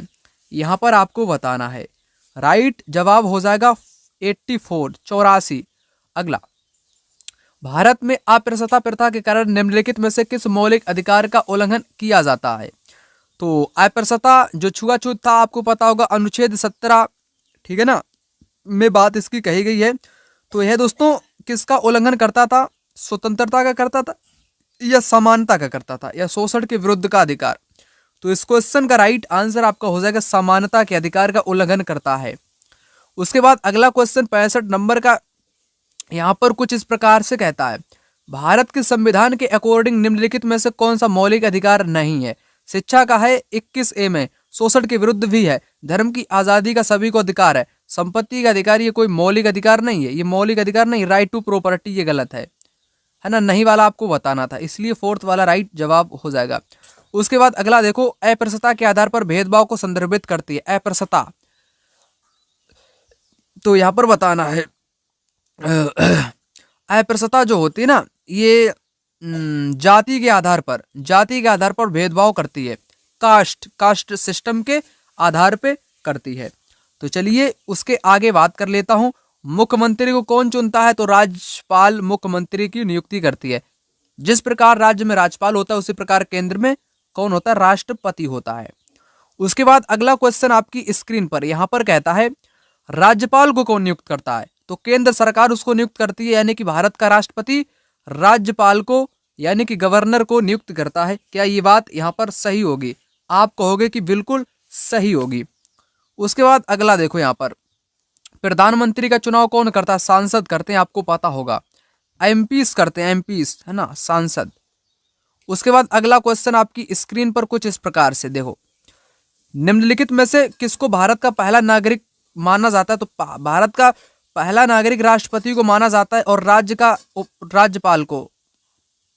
यहाँ पर देख पा रहे होगे, भारत का पहला नागरिक राष्ट्रपति को, उसी प्रकार यहाँ पर भी नीचे क्वेश्चन है, भारत में राज्य का पहला नागरिक राज्यपाल को। अगला क्वेश्चन यहाँ पर कहता है, भारत के संविधान में निम्नलिखित में से किसका उल्लेख नहीं किया गया है? Which of the following is not mentioned in the constitution of India, यानी कि मेंशन नहीं है। तो राज्यों और केंद्र शासित प्रदेशों के नाम मेंशन किए गए हैं, सरकार के ढांचा, राजनीतिक दल ये नहीं है, नागरिकों के अधिकार भी हैं। थर्ड वाला इस क्वेश्चन का, नेम ऑफ पॉलिटिकल पार्टीज, राजनीतिक दलों के नाम उल्लेख नहीं किया गया है। नेक्स्ट, राज्यसभा में सदस्यों को कौन नामांकित करता है? ठीक है ना, कौन नामांकित करता है यहां पर आपको बताना है। राज्यसभा में सदस्यों को कौन नामांकित करता है? राइट आंसर आपका हो जाएगा द प्रेसिडेंट, द प्रेसिडेंट यानी कि राष्ट्रपति। उसके बाद नेक्स्ट क्वेश्चन, निम्नलिखित में से कौन भारत की संविधान सभा का अध्यक्ष था? संविधान सभा का अध्यक्ष कौन था? तो डॉक्टर राजेंद्र प्रसाद थे। कौन? डॉक्टर राजेंद्र प्रसाद थे। राइट आंसर थर्ड ऑप्शन यहां पर हो जाएगा। ठीक है ना। उसके बाद अगला क्वेश्चन यहां पर है, निम्नलिखित में से कौन भारत का एकमात्र गवर्नर जनरल था? तो सी राजगोपालाचारी एकमात्र भारतीय गवर्नर जनरल थे। उसके बाद अगला क्वेश्चन देखो, भारत का संविधान कब अपनाया गया था और कब लागू किया गया था? यहाँ पर कंफ्यूजन होता है, तो अपनाने की बात करेगी ना कि लागू करने की। 26 नवंबर 1949 को अपनाया गया था। लागू कब किया गया था? 26 जनवरी 1950 को लागू किया गया था। लागू किया गया था 26 जनवरी 1950 को। अपनाया कब गया था? 26 नवंबर 1949 को अपनाया गया था। ठीक है ना। और 26 नवंबर को जब अपनाया गया था तब स्वतंत्रता दिवस मनाई गई थी, है ना। स्वतंत्रता दिवस मनाया गया था, तभी से 26 जनवरी को मनाने लगते हैं जब संविधान पूर्णतया लागू इंडिया में हो जाता है। तो वही मैंने आपको यहाँ पर बताया। इस क्वेश्चन का राइट आंसर क्या होगा? 26 नवंबर 1949 यहाँ पर इस क्वेश्चन का बिल्कुल राइट जवाब हो जाएगा। चलिए अब बात कर लेते हैं अगले क्वेश्चन की। यहाँ पर अगला क्वेश्चन कुछ इस प्रकार से, निम्नलिखित में से किसने भारत की रियासतों को एकीकृत करने में निर्णायक भूमिका निभाई? तो सरदार पटेल का नाम आप लोग ले सकते हो। 1928 में बारदोली सत्याग्रह का नेतृत्व किया था। रियासतों का विलय करने में एकमात्र ऐसे लौह पुरुष iron man of India Sardar Patel. ठीक है ना। राइट आंसर यहाँ पर हो जाएगा आपका। उसके बाद नेक्स्ट यहाँ पर है 80, निम्नलिखित में से कौन भारत के संविधान की समवर्ती सूची मामले केंद्र सरकार और राज्य दोनों यहाँ पर संभालती हैं? पहला राइट आंसर हो जाएगा 81 नंबर का। मसौदा समिति के अध्यक्ष कौन थे? अंबेडकर साहब थे, बाबा साहब अंबेडकर थे। ठीक है ना। वे आपके कौन थे? मसौदा समिति के अध्यक्ष थे। उसके बाद अगला देखो यहाँ पर है, 18वीं सदी में किसके नेतृत्व में बंगाल धीरे धीरे मुगल नियंत्रण से अलग हो चुका था? तो उस दौरान अली वर्दी खां आप लगाओगे या मुर्शिद कुली खां टिक लगाओगे? तो इस क्वेश्चन का जो बिल्कुल सही जवाब यहाँ पर हो जाएगा आपका मुर्शिद कुली खां के नेतृत्व में 18वीं सदी में नेतृत्व बंगाल धीरे धीरे मुगल नियंत्रण से अलग हो गया और इसने अपना राज्य स्थापित करने लगा। मुर्शिद के बाद अली वर्दी खां आया, फिर प्लासी का युद्ध वगैरह सब कुछ चलता रहता है। आपको आगे की कहानी मालूम होगी, नहीं मालूम होगी तो क्लास 8th की हिस्ट्री चालू करूंगा, उसमें आपको यहाँ पर कंप्लीट जानकारी बताऊंगा। अगला क्वेश्चन आपकी स्क्रीन पर कुछ इस प्रकार से यहाँ पर कहता है, निम्नलिखित में से किस गवर्नर जनरल ने फैसला किया कि बहादुर शाह जफर आखिरी मुगल सम्राट होंगे और उनकी मृत्यु के बाद किसी भी वंशज को शासक के रूप में पहचाना नहीं जाएगा? ये कथन दोस्तों लॉर्ड कैनिंग का है। किसका कथन है? लॉर्ड कैनिंग का यह कथन है। ठीक है ना। तो इससे जुड़ी जानकारी भी आपको यहाँ पर बताना चाहूंगा। नोट्स में आप लोग देख पा रहे होंगे 1856 में कैनिंग ने फैसला किया कि बहादुर शाह जफर आखिरी मुगल बादशाह होंगे। उनकी मृत्यु के बाद उनके किसी भी वंशज को बादशाह नहीं माना जाएगा, उन्हें केवल राजकुमारों के रूप में मान्यता दी जाएगी। इसी स्टेटमेंट से एग्जाम में क्वेश्चन आया था, जिसको जस्ट मैंने अभी आपको कराया। उसके बाद अगला क्वेश्चन यहाँ पर है, किस गवर्नर जनरल ने फैसला किया कि अवध पर गलत तरीके से शासन किया जा रहा था? उचित प्रशासन सुनिश्चित करने के लिए ब्रिटिश शासन की आवश्यकता थी। तो यह डलहौजी का कथन है और इसने 1856 में अवध का विलय कर दिया था, आपको मालूम होना चाहिए। उसके बाद अगला है यहाँ पर, कानपुर के किस शासक ने खुद को पेशवा का? तो नाना साहब ने खुद को पेशवा घोषित कर लिया था 1857 के विद्रोह के दौरान, ये आपको पता होगा। उसके बाद अगला क्वेश्चन यहाँ पर है पेडागोजी का, कारखाने विषय को पढ़ाने के लिए सबसे उपयोगी विधि होगी किसी कारखाने की यात्रा आयोजित करा दो, उससे बच्चे अच्छे ढंग से कारखाने टॉपिक को सीख पाएंगे। अगला यहाँ पर एडुसेट से अभिप्राय है। एडुसेट का मतलब कृत्रिम उपग्रह जो वैज्ञानिकों के द्वारा निर्मित किए जाते हैं। मतलब कि एक प्रकार से जो कृत्रिम उपग्रह होते हैं वो वैज्ञानिक ही निर्माण करते हैं और स्पेस यानी कि अंतरिक्ष में छोड़ते हैं। लेकिन एडुसेट जो कि एक भारतीय कृत्रिम उपग्रह, मानव निर्मित भारतीय उपग्रह का नाम है। उसके बाद अगला है पंचवाड़ी बीजक निम्नलिखित में से किस महान हस्ती के छंद विचार हैं? तो जो कबीर दास जी हैं, एक महान व्यक्ति कह लो, है ना, तो इनको। अगला क्वेश्चन आपकी स्क्रीन पर कहता है एलोरा की गुफा भित्ति चित्र जिसमें विष्णु को नरसिंह अर्थात पुरुष सिंह के रूप में दिखाया गया है, यह किस काल की कृति है? राष्ट्रकूट काल की कृति है। एनसीईआरटी पुस्तक में एक आपका चित्र बनाया गया था राष्ट्रकूट को, जिसमें विष्णु को नरसिंह दिखाया गया था। यह क्वेश्चन एग्जाम में अब तक 3 से 4 बार आ चुका है, इसलिए महत्वपूर्ण आप लोग कह सकते हो। राष्ट्रकूट काल की वह एक कृति है, ठीक है ना। उसके बाद अंतिम क्वेश्चन, निम्नलिखित में से कौन सा संगठन उपनिषद में आस्था रखता है? उपनिषद में आस्था कौन रखता है? तो ब्रह्म समाज रखता है ना, ब्रह्म समाज रखता है। सत्यशोधक समाज की स्थापना ज्योतिबा फूले ने की थी, आपको मालूम होगा। यहाँ पर क्वेश्चन आपसे पूछा है शरद ऋतु यानी कि जब सर्दी का मौसम पड़ता है उससे रिलेटेड, इस मौसम को दक्षिण पश्चिम मानसून के नाम से जानते हैं। यह बात गलत है। दक्षिण पश्चिम मानसून किसको बोलते हैं?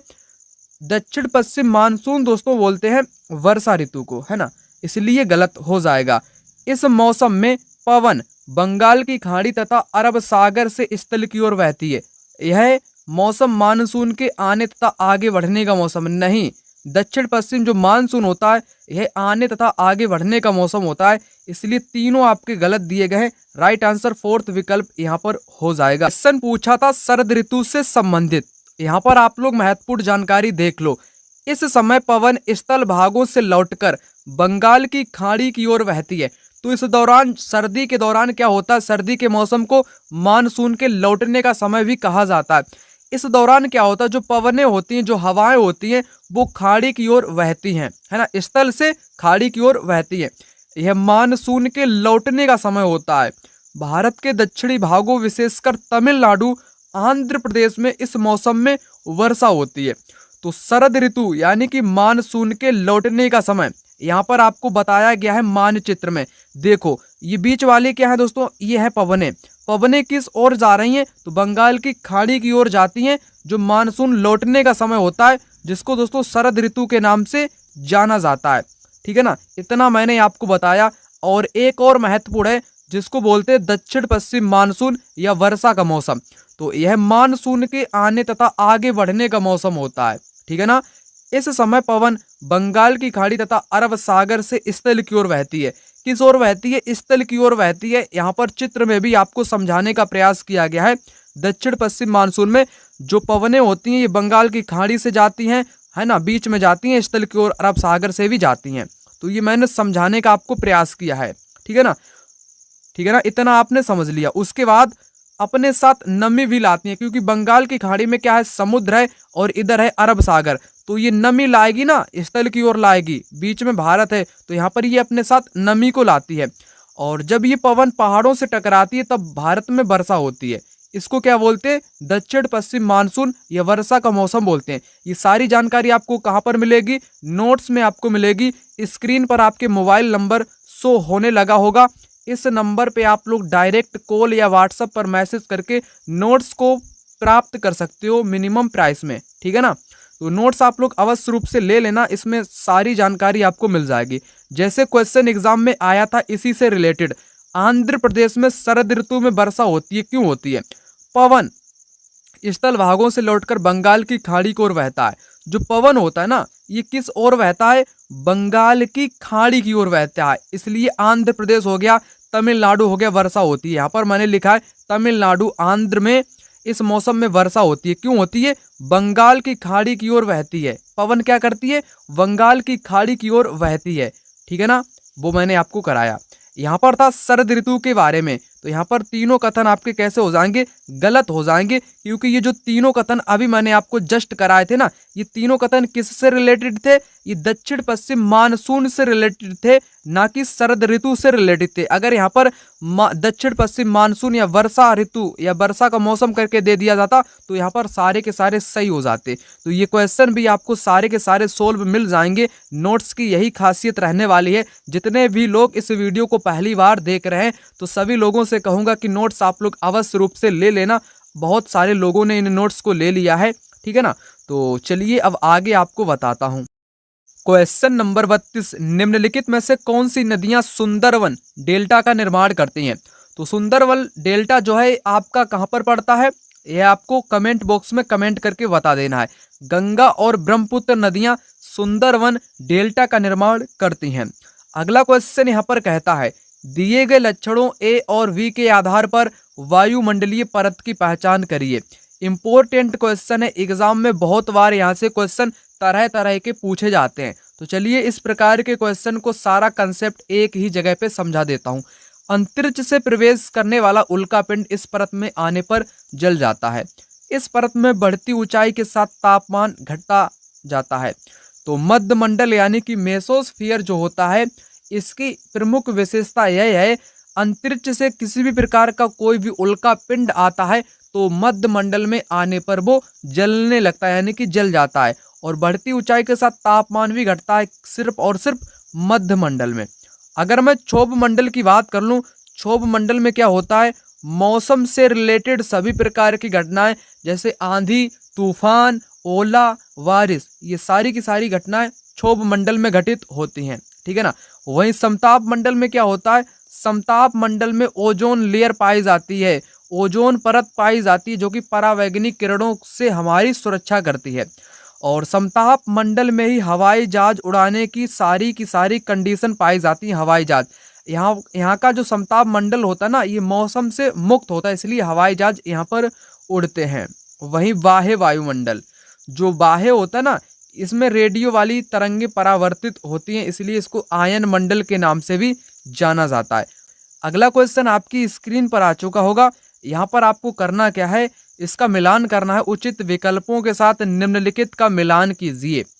तो इसका मिलान आपको कर देना है। शंकुधारी जो वन होते हैं ये बहुत नरम काष्ठ वाले होते हैं। कैसे होते हैं, नरम काष्ठ वाले सदाबहार वृक्ष होते हैं, ठीक है ना। वहीं जो शीतोष्ण सदाबहार वन होते हैं ये आपके दृढ़ कैसे होते हैं, दृढ़ काष्ठ वाले वृक्ष होते हैं, ठीक है ना। और वहीं भूमध्य सागरीय वनस्पति आपकी कैसी होती है, सदाबहार वृक्ष महाद्वीपों का पश्चिमी और दक्षिणी किनारों पर ये उगते हैं। वहीं जो उष्णकटिबंधीय सदाबहार होते हैं ये महाद्वीपों का पूर्वी किनारों पर उगा करते हैं, ठीक है ना। तो इस प्रकार से यहाँ पर आपका मिलान हो जाएगा। पहले का मिलान किसके साथ होगा, शंकुधारी का होगा, नरम काष्ठ वाले, यानी कि ए का थर्ड के साथ जाएगा, है ना। उसके बाद भूमध्य सागरीय वनस्पति का होगा, बी का हो जाएगा चौथे के साथ, वी का चौथा, ठीक है ना। तो राइट आंसर सेकंड ऑप्शन यहाँ पर आपका हो जाएगा। उसके बाद अगला क्वेश्चन आपकी स्क्रीन पर आ गया होगा। यहाँ पर कहता है, दिए गए कथनों पर ध्यान दें और उचित विकल्प का चयन करें। सारा रेगिस्तान एक समय में पूर्णतया हरा भरा मैदान था, सही दिया गया है। सारा की गुफाओं से प्राप्त चित्र नदियां, मगर, हाथी, शेर, पशु तथा बकरियां दर्शाते, सही दिया गया है। कथन कारण कह लो या दोनों आपके यहाँ पर सही दिए गए हैं, इसलिए थर्ड वाला राइट आंसर हो जाएगा। इस क्वेश्चन से रिलेटेड अन्य भी कई क्वेश्चन एग्जाम में आए हुए हैं, उनको भी आपको करा देता हूं। यहाँ पर आप लोग देख सकते हो, नोट्स में जानकारी आपको मिल जाएगी इंपॉर्टेंट करके। आज का सहारा रेगिस्तान एक समय में पूर्णतया हरा भरा मैदान था। सारा की गुफाओं से प्राप्त चित्रों से ज्ञात होता है कि यहाँ नदियां, मगर पाए जाते थे। हाथी, शेर, जिराफ, शुतुरमुर्ग, भेड़, पशु, बकरियां सामान्य जानवर थे, परंतु यहाँ के जलवायु परिवर्तन ने इसे बहुत गर्म व शुष्क प्रदेश में बदल दिया था। तो यहाँ से आपको पता चलता है कि जो सहारा रेगिस्तान आज का है, एक समय में ये हरा भरा मैदान था। क्योंकि यहाँ पर किस कारण से पता चलता है, यहाँ की चित्रकारी से पता चलता है। यहाँ के चित्रों में पाया गया है हाथी का चित्र, शेर का चित्र, बकरियों का चित्र, भेड़ों का चित्र, है ना, जो कि घास चरते थे। तो उस दौरान यहाँ पर घास भी उगती थी, यानी कि अच्छा मौसम हुआ करता था। उससे रिलेटेड बहुत सारी जानकारी यहाँ पर बताई गई है सारा रेगिस्तान की, है ना। उससे रिलेटेड क्वेश्चन भी एग्जाम में आया करता है। यहाँ पर आपको दिखाऊं, जैसे ये वाला क्वेश्चन तो आपको मैंने जस्ट यहीं पर पेपर में भी बताया था, है ना। दोनों आपके यहाँ पर कैसे हो जाएंगे, सही हो जाएंगे, जो कि नोट्स में भी नोट डाउन किया गया है। अगला देखो यहाँ पर सहारा रेगिस्तान के बारे में। आज का सहारा एक समय पूर्णतः हरा भरा मैदान था, सही हो जाएगा। सहारा मरुस्थल की जलवायु गर्म व कैसी है, शुष्क है, सही हो जाएगा। सहारा की रातें अत्यंत ठंडी होती हैं और तापमान गिरकर लगभग 0 डिग्री हो जाता है, सही हो जाएगा। सहारा रेगिस्तान के लोग भारी वस्त्र पहनते हैं, ये भी सही हो जाएगा। चारों यहाँ पर सही दिए गए हैं। ये सहारा की कुछ विशेषताएं मैंने बात बताई आपको। सहारा मरुस्थल से गुफा चित्रों में नदियों और विभिन्न प्रकार के जानवरों को दिखाया गया है। ये दर्शाता थर्ड वाला सारा क्षेत्र में जलवायु परिवर्तन हुआ होगा। तो यहाँ से भी एग्जाम में क्वेश्चन आया हुआ है, आपने देखा है ना। तो सहारा से रिलेटेड बहुत सारे एग्जाम में क्वेश्चन आया करते हैं दोस्तों। तो आप लोग अच्छे ढंग से समझ पाना इन सभी चीज़ों को। यहाँ पर मैंने सहारा मरुस्थल के बारे में कंप्लीट जानकारी बताई है। तो सहारा जो है ये शुष्क प्रदेश में पड़ता है, ठीक है ना। अत्यधिक उच्च तथा निम्न तापमान व विरल वनस्पति यहाँ पर पाई जाती है। देखो सहारा कैसा है, ये गर्म है, और लद्दाख कैसा रेगिस्तान है, ठंडा रेगिस्तान है। तो यहाँ पर आपको कंप्लीट जानकारी मिल जाएगी। अगला क्वेश्चन यहाँ पर कहता है डॉल्फिन के बारे में 3 कथन दिए गए हैं, जिनको पढ़कर आपको उत्तर देना है, ठीक है ना। तो गंगा और ब्रह्मपुत्र नदी के अलवड़ जल में डॉल्फिन पाई जाती है, सही दिया गया है। अलवड़ का मतलब क्या होता है, एकदम स्वच्छ जल, फ्रेश वाटर। यहाँ पर लिखा हुआ है फ्रेश वाटर, मतलब कि स्वच्छ जल जो होता है, फ्रेश वाटर जो होता है, उसमें ही डॉल्फिन पाई जाती है, वो भी गंगा और ब्रह्मपुत्र में। तो पहला कथन सही हो जाएगा। डॉल्फिन अभयारण्य बिहार राज्य में अवस्थित है, सही दिया गया है। डॉल्फिन की उपस्थिति से जल की शुद्धता का पता चलता है, ठीक है ना। तो इंडिकेट करती है कि हेल्थ ऑफ द रिवर, यानी कि स्वच्छ शुद्धता जल का पता चलता। तीनों आपके सही हो जाएंगे, पहला वाला राइट जवाब हो जाएगा। उसके बाद यहाँ पर अगला क्वेश्चन कुछ इस प्रकार से, बायोगैस अनिवार्य रूप से निम्न में से किसका मिश्रण है। तो बायोगैस किसका मिश्रण होता है, मिक्सर ऑफ, है ना। तो मीथेन एंड कार्बन डाइऑक्साइड, पहला वाला इस क्वेश्चन का राइट आंसर हो जाएगा। मीथेन और कार्बन डाइऑक्साइड का मिश्रण होता है। उसके बाद अगला क्वेश्चन यहाँ पर कहता है संसाधन के बारे में। तो संसाधन के बारे में भी आप लोग यहाँ पर देख लो। देखो संसाधन, सभी संसाधनों का आर्थिक मूल्य होता नहीं, ये तो गलत दिया गया है। कुछ संसाधनों का होता है। अगर यहाँ पर एक शब्द लिखा होता कुछ संसाधनों का आर्थिक मूल्य होता है। जैसे संसाधन तो सभी होते हैं, जिनको उपयोग में लाओ वही संसाधन कहलाता है। जैसे मान लो कोई आपके आसपास की चीज है, कबाड़ वाली है, तो वो भी तो एक संसाधन है, लेकिन उसका मूल्य नहीं हो सकता है। वो कचरे में पड़ी हुई है तो उसका मूल्य थोड़ी ना होगा, लेकिन सभी का हम लोग उपयोग कर सकते हैं, ये बात है। लेकिन कुछ ही संसाधन आर्थिक यानी कि जिनसे रुपए वगैरह कमाए जा सके, कुछ ही संसाधनों का आर्थिक मूल्य होता है, बल्कि सभी का नहीं होता है। तो इसलिए यहाँ पर लिखा है सभी का, इसलिए गलत हो जाएगा।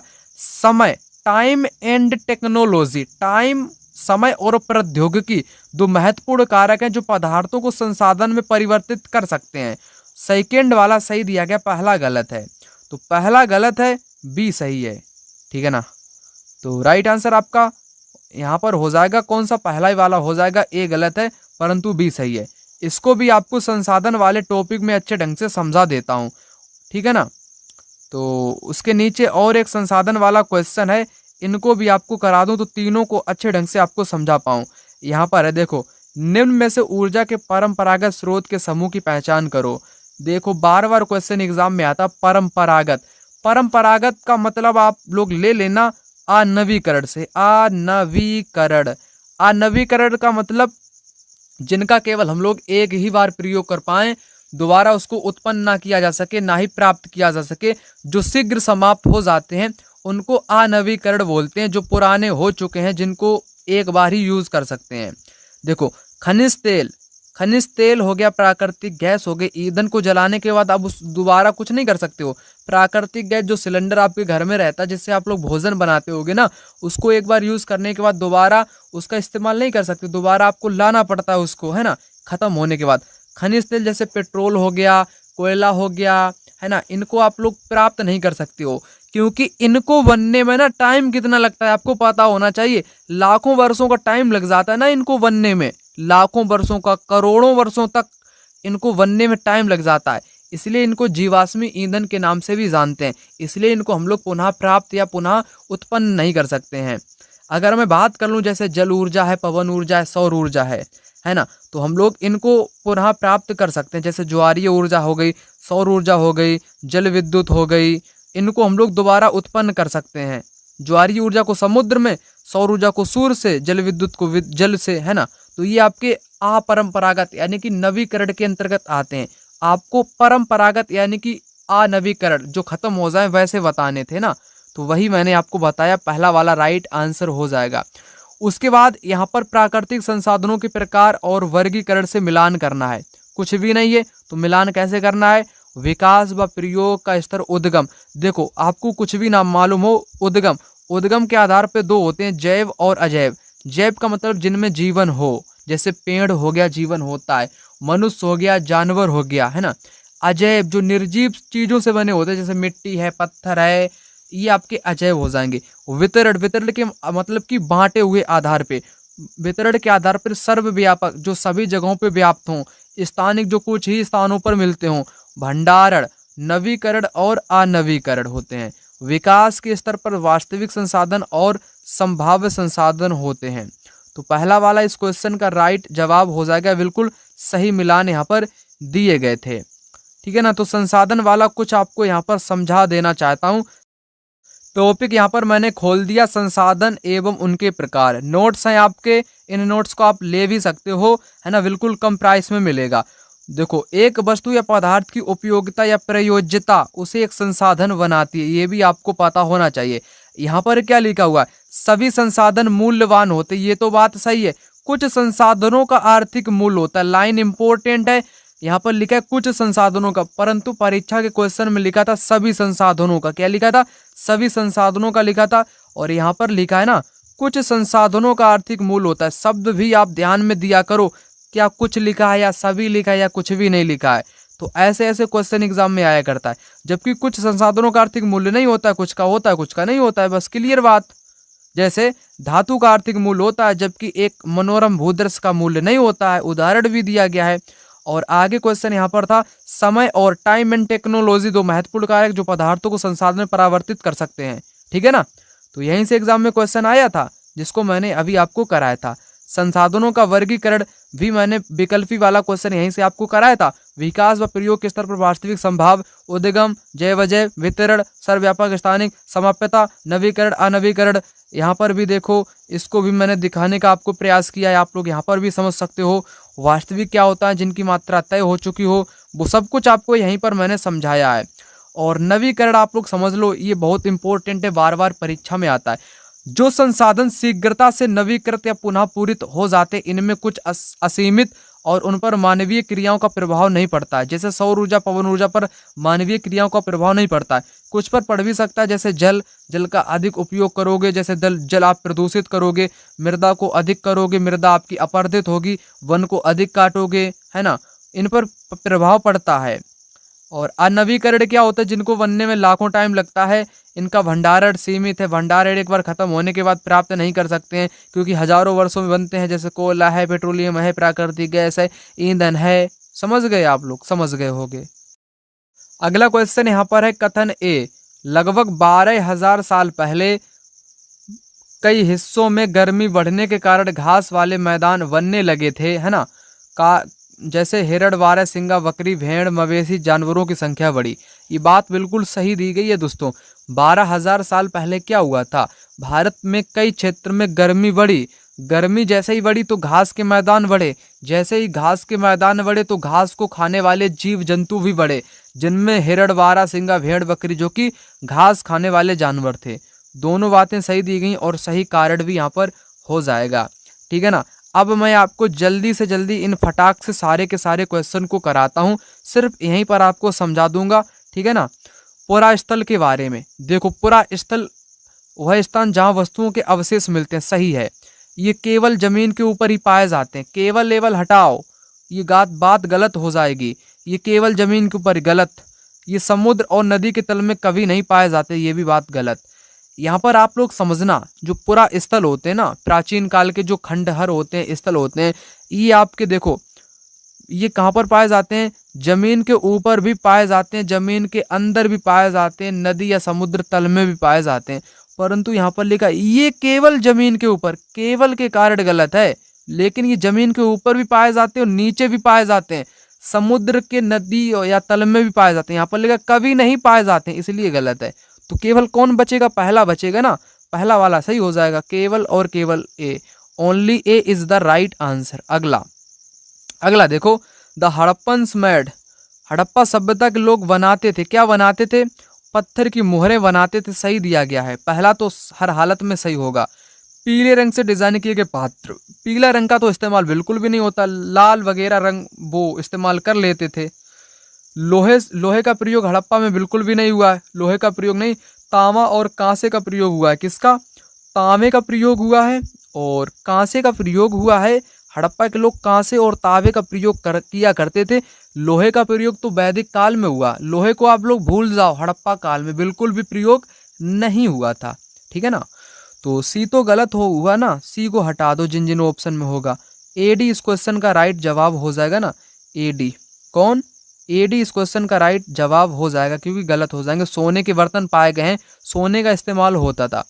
अगला क्वेश्चन आपकी स्क्रीन पर कुछ इस प्रकार से, एक महापाषाण कब्र में दो कंकालों के अवशेष, इन दोनों में से महिला के कंकाल का अनुमान लगाने हेतु देखना होगा। ये बहुत बढ़िया क्वेश्चन है दोस्तों। इस प्रकार के क्वेश्चन एग्जाम में 4 से 5 बार आ चुका है, हूबहू क्वेश्चन। मैंने आपको एक बात हर बार बताई होगी, आप लोग अगर किसी भी एग्जाम का टारगेट करोगे ना, उसमें आपको अवश्य रूप से सफलता मिलेगी। जैसे इस क्वेश्चन के जरिए मैं अन्य भी क्वेश्चन आपको कराऊंगा। ठीक है ना, क्वेश्चन तो वही रहता है ना एग्जाम में, बार बार थोड़ा बहुत आपके ऑप्शन में इधर उधर करेगा, क्वेश्चन में पूछने का तरीका थोड़ा बहुत चेंज करेगा, कंसेप्ट तो वही रहेगा ना, कंसेप्ट आपका क्लियर होना चाहिए। देखो, जैसे यहाँ पर एक कोई महापाषाण की कब्र है, आप एक इतिहासकार हो, आपको कंकाल में बताना है कि कौन सा महिला का कंकाल है।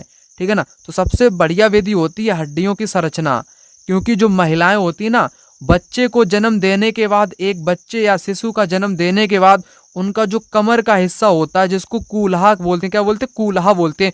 कमर का हिस्सा पुरुषों की तुलना में चौड़ा हो जाता है। कैसा हो जाता है? बड़ा कह लो या चौड़ा हो जाता है। आप सभी को पता होगा ना, महिलाएं जो होती हैं वो बच्चों को जन्म देती हैं, बच्चे को जन्म देने के बाद उनके जो कमर का हिस्सा होता है वो चौड़ा या बड़ा होने के कारण इतिहासकार अनुमान लगाते हैं कि ये महिला का कंकाल है, यानी कि हड्डियों की संरचना देखते हैं। पहला सही हो जाएगा।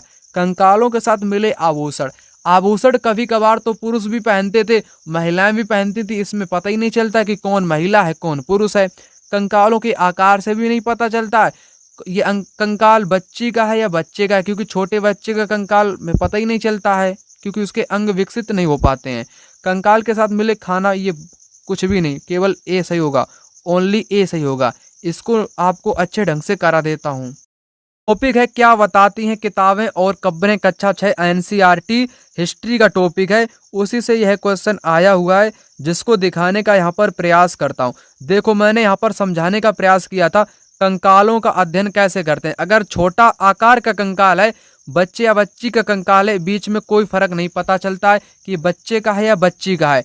और यहाँ पर है कैसे पता करें कंकाल स्त्री का है या पुरुष का है। स्त्री का कैसे पता करोगे? स्त्री का पता करने के लिए हड्डियों की जांच, कंकाल का लिंग पहचानने का सबसे बेहतर तरीका है हड्डी की जांच। महिलाएं बच्चों को जन्म देती हैं, इसलिए उनका कटी प्रदेश या कूल्हा पुरुषों से ज्यादा बड़ा हो जाता है। बस यही मोस्ट इम्पोर्टेंट लाइन है, जिसको मैंने नोट्स में नोट डाउन किया है। यहाँ से एग्जाम में क्वेश्चन आया हुआ है। क्वेश्चन तो तमाम आए हुए हैं, लेकिन मुख्य आपको कराता हूँ। ठीक है ना, देखो यही क्वेश्चन एग्जाम में आया हुआ, जो अभी मैंने कराया वो तो आया ही था। उसी के साथ एक महापाषाण समाधान में 2 कंकाल के अवशेष थे, दोनों कंकाल में से महिला का पता करने के लिए हड्डियों की संरचना देखनी पड़ेगी, है ना, ये सही हो जाएगा। उसके बाद देखो यहाँ पर है पुरुष और महिला कंकाल अवशेषों के अध्ययन और उनमें विभेद करने के लिए हमें ध्यान देना चाहिए। दूसरा, हड्डियों की संरचना पर, क्योंकि बड़े कूल्हे की हड्डी एक महिला को दर्शाती है, तो कूल्हा यानी कि कमर वाला हिस्सा बड़ा होता है, उसी से बार बार एग्जाम में आया हुआ क्वेश्चन।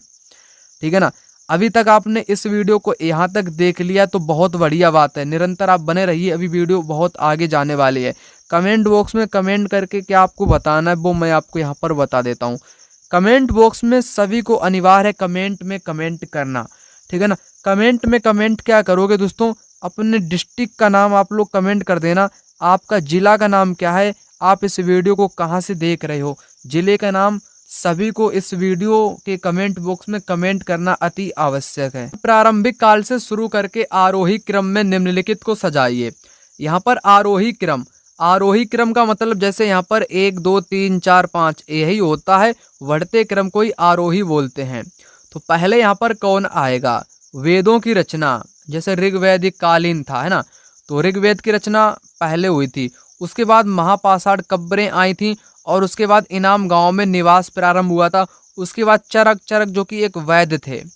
तो यहाँ पर बिल्कुल सही सीक्वेंस दिया गया, ABCD हो जाएगा इस क्वेश्चन का राइट जवाब।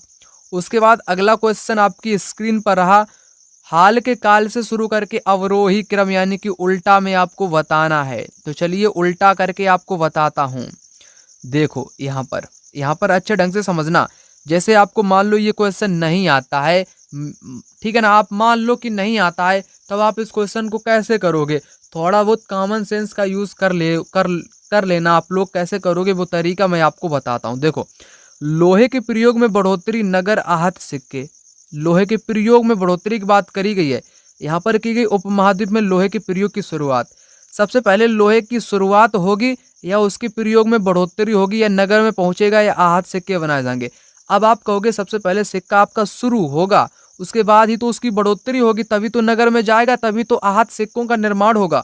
अब आपको समझ में आया होगा। A और B में पहले कौन आएगा, यहाँ पर आएगा, यानी कि उल्टा आपको बताना है, ठीक है ना। पहले इसमें से कौन आएगा, पहले आएगा आपका B के बाद आएगा A, उल्टा बताना है। तो अब आएगा A, फिर उसके बाद आएगा B, है ना, समझे आप लोग। AB आएगा, AB किसमें दिया गया है, AB लगातार किसमें दिया गया है, AB तो लगातार इसमें दिया गया है, ठीक है ना, क्योंकि उल्टा आपसे पूछा, उल्टा लास्ट में जाएगा। अरिकामेरु पतन और संगम साहित्य की रचना जो कि दक्षिण भारत में हुई थी, ठीक है ना, ये लास्ट में जाएंगे। तो राइट आंसर थर्ड वाला ऑप्शन यहाँ पर हो जाएगा। अगला क्वेश्चन यहाँ पर बहुत इंपॉर्टेंट है, ये वाला बहुत बार एग्जाम में आया हुआ है। चोल मंदिर धार्मिक, सामाजिक एवं सांस्कृतिक जीवन के केंद्र थे। सही है। चोल कांस्य प्रतिमाएं देवी देवताओं की थी और कुछ प्रतिमाएं भक्तों की भी थी। सही है। तो दोनों आपके यहाँ पर सही दिए गए हैं। सही स्पष्टीकरण भी आप लोग कह सकते हो, ठीक है ना, क्योंकि एक ही लाइन से दोनों क्वेश्चन हैं। थर्ड वाला आपका राइट जवाब यहाँ पर हो जाएगा, ठीक है ना। तो इससे जुड़े भी क्वेश्चन आपको करा दूं, चलिए करा देता हूं। मित्रों, यहाँ पर आप लोग देख पा रहे होंगे चोल मंदिर के बारे में यहाँ पर बताया है आपको। देखो, जो चोल मंदिर हुआ करते थे अपने आसपास बस्तियों के केंद्र बन गए, शिल्प उत्पादन के केंद्र थे, कांस्य प्रतिमाएं बनाई जाती थी। चोल मंदिर आर्थिक, सामाजिक, सांस्कृतिक जीवन के केंद्र थे। चोल मंदिर की कांस्य प्रतिमाएं उत्कृष्ट थीं। प्रतिमाएं अधिकतर देवी देवताओं की थीं, परंतु कुछ प्रतिमाएं भक्तों के भी बनाई गई थीं, ठीक है ना। वहीं से यह क्वेश्चन एग्जाम में आया था, जिसको मैंने अभी आपको कराया। नोट्स में भी यही क्वेश्चन आपको मिल जाएगा, ठीक है ना। देखो, चोल मंदिर वाले रिलेटेड कितने सारे क्वेश्चन यहाँ पर हैं, वही सब आपको नोट्स में देखने को मिल जाएंगे। तो नोट्स आप लोग अवश्य रूप से ले लेना। अगला क्वेश्चन यहाँ पर कहता है, कथन ए, दिल्ली के सुल्तानों के समय तवारीख के लेखक ने जन्म सिद्ध, इसको थोड़ा बड़ा कर लूं, है ना, अब सही है। दिल्ली के सुल्तानों के समय तवारीख के लेखकों ने जन्मसिद्ध अधिकार और लिंग भेद पर आधारित आदर्श समाज व्यवस्था बनाए रखने की सलाह दी थी।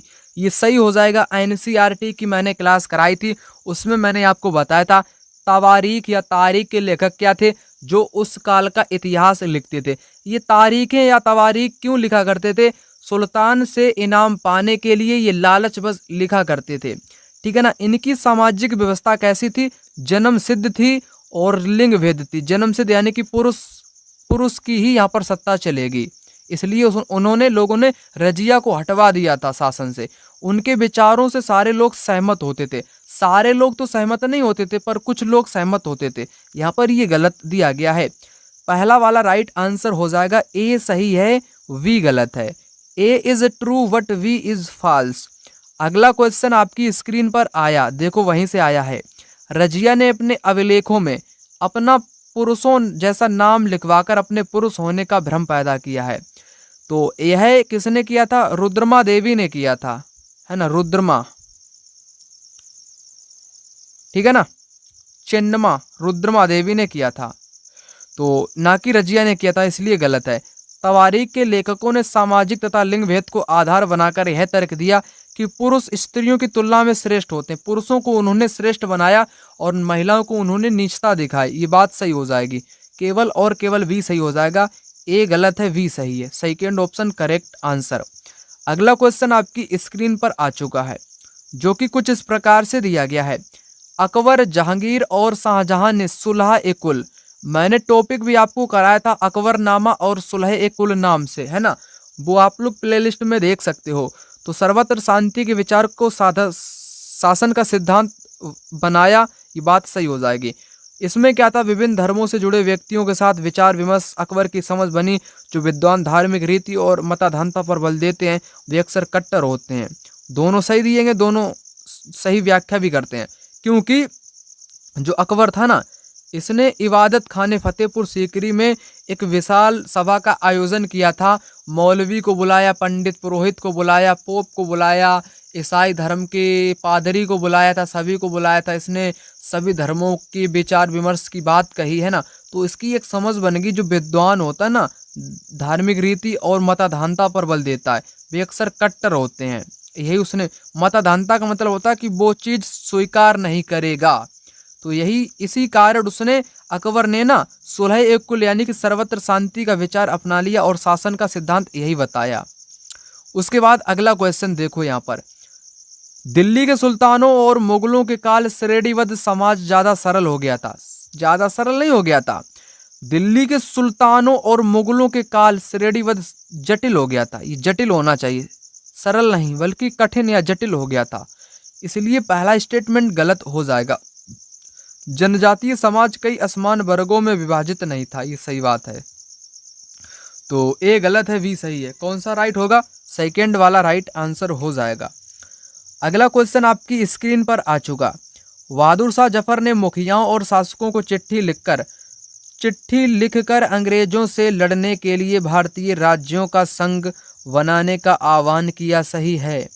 बहादुर शाह जफर ने 1857 के बगावत को अपना समर्थन देने के फैसले ने स्थिति रातों रात पीड़ित बगावतियों के पक्ष में बदल दी थी।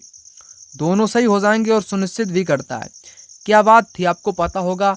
मेरठ से विद्रोह 1857 का शुरू होता है और भारत के लोग बहादुर शाह जफर का समर्थन चाहते थे और ये सवेरे सवेरे ही दिल्ली में पहुंच गए और बहादुर शाह ने अपना समर्थन दे दिया। बहादुर शाह ने चिट्ठी लिख दी सभी शासकों को, ठीक है ना। तो रातों रात स्थिति बदल गई थी, वही है आपका यहाँ से। उसके बाद अगला है यहाँ पर, औपनिवेशिक काल के दौरान महिलाएं जाति सुधार के संदर्भ में निम्नलिखित में से कौन सा कथन गलत है? गलत वाला बताना है, 3 इसमें आपके सही होंगे, एक गलत होगा, उसी को ढूंढ करके आपको बता देना है। तो बताता हूं मैं आपको। पंडिता रमाबाई ने पूना में एक विधवा गृह की स्थापना करी, सही है। प्राचीन ग्रंथों के ज्ञान सुधारकों को नए कानून बनाने में मदद मिली थी, जैसे ईश्वर चंद्र विद्यासागर हो गए, राजा राम मोहन राय हो गए। इन्होंने पुराने श्लोक ऐसे ऐसे ढूंढे जो उनका समर्थन करते हों विचारों का। विद्यासागर ने विधवा विवाह का सुझाव दिया था, सही है। प्रार्थना समाज ने केवल हिंदू के कारण गलत, इसने सभी धर्मों की बात कही थी। यहाँ पर लिखा है केवल हिंदू। शब्दों पर आप लोग ध्यान दिया करो, केवल लिखा है या सिर्फ लिखा है या सभी लिखा है, ठीक है ना, उसको दोहराया करो। ये गलत है, यहाँ पर गलत ही तो आपसे पूछा था, तो फोर्थ वाला गलत यहाँ पर हो जाएगा, यही राइट आंसर माना जाएगा, गलत वाला। अगला क्वेश्चन यहाँ पर कुछ इस प्रकार से। तेलंगाना राज्य पहले भारत के किस राज्य का हिस्सा था? आंध्र प्रदेश का हिस्सा हुआ करता था। अगला, निम्नलिखित में से कथनों पर ध्यान दें और लोकतंत्र में संचार माध्यम की सही भूमिका का चयन करें। देखो, मीडिया जो है उसका correct role of media in a democracy, लोकतंत्र में सही भूमिका मीडिया की। इसे समाचार के माध्यम से नागरिकों को सूचना पहुंचानी चाहिए, सही बात है। इसे विज्ञापक के दृष्टिकोण को समाचार कार्यक्रमों के माध्यम से नहीं, इसमें नागरिकों का कुछ भला हो जाए उस उद्देश्य से होना चाहिए। इसे हर दृष्टिकोण से चर्चा करनी चाहिए, सही हो जाएगा। ए एंड सी सही होंगे आपके। ए सी बी तो गलत हो गया ना, बी हटा दो जिन जिन में लगा हुआ था, तो ए सी राइट आंसर हो जाएगा, सिर्फ और सिर्फ ए सी। अगला, निम्नलिखित में से कौन सा विज्ञापन रूढ़िवादी जेंडर स्टीरियोटाइप का उदाहरण नहीं है? नहीं वाला बताना है, जो उदाहरण ना हो रूढ़िवादी का। स्पोर्ट्स जूते के विज्ञापन में एक लड़की फुटबॉल खेलती हुई, तो ये कोई उदाहरण नहीं है रूढ़िवादी का, ये तो सही हो जाएगा। चाय के विज्ञापन में एक माँ का सुबह चाय बनाना, अगर चाय का विज्ञापन है, ठीक है ना, तो एडवर्टाइजमेंट है टी ब्रांड का, तो उसमें चाय ही तो बनाएगी एक महिला, ये बात तो सही हो जाएगी। लिपस्टिक के विज्ञापन में महिला का मेकअप, लिपस्टिक से क्या होगा, मेकअप ही तो होगा, ये तो रूढ़िवाद हो जाएगी। गाड़ी के विज्ञापन में एक महिला को पति के द्वारा ऑफिस छोड़ा जाना, ये भी रूढ़िवादी होगी, क्योंकि महिला गाड़ी जानती नहीं चलाना, ये तो रूढ़िवादी होता ही है, उसका पति उसको छोड़ेगा ऑफिस में। तो पहला वाला जो है ये नहीं वाला आएगा, नहीं के अंतर्गत। Is not an example of gender stereotype, ठीक है ना, समझ गए होगे आप। चलिए आगे देखो, दिए गए लक्षणों ए और बी के आधार पर महाद्वीपों की पहचान करें। यह विश्व का सबसे छोटा महाद्वीप ऑस्ट्रेलिया है, जो पूरी तरह दक्षिणी गोलार्ध में है। इसे द्वीपीय महाद्वीप कहते हैं ऑस्ट्रेलिया को। किसको? ऑस्ट्रेलिया को।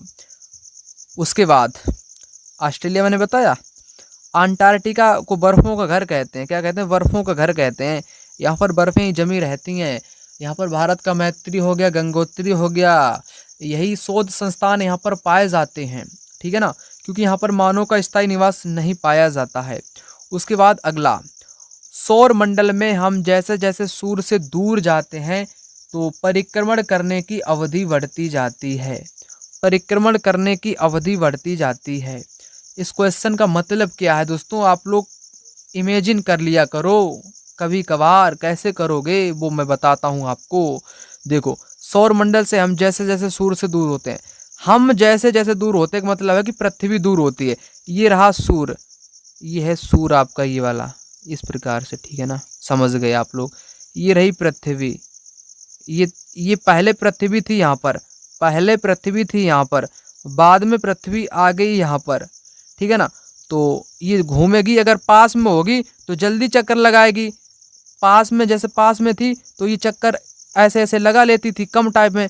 जैसे जैसे ये दूर जाएगी ना तो परिक्रमण की क्या होगी, अवधि बढ़ती जाएगी। अवधि क्या होती जाएगी? जैसे जैसे पृथ्वी सूर्य से दूर होगी ना तो परिक्रमण की अवधि बढ़ेगी। जैसे आप मान लो, जैसे ये खंबा है, खंबे के पास में आप खड़े हुए हो, इसका चक्कर लगाओगे तो आप जल्दी जल्दी लगा लोगे। वहीं खंबे से आप लोग थोड़ा दूर हो जाओ तो उसको चक्कर लगाने में थोड़ा टाइम लगेगा। फिर दूर हो जाओ, जैसे आप यहाँ पर आ जाओ तो टाइम लगेगा ना। तो वही समझाया मैंने, परिक्रमण करने की अवधि बढ़ेगी अगर पृथ्वी दूर होगी सूर्य से।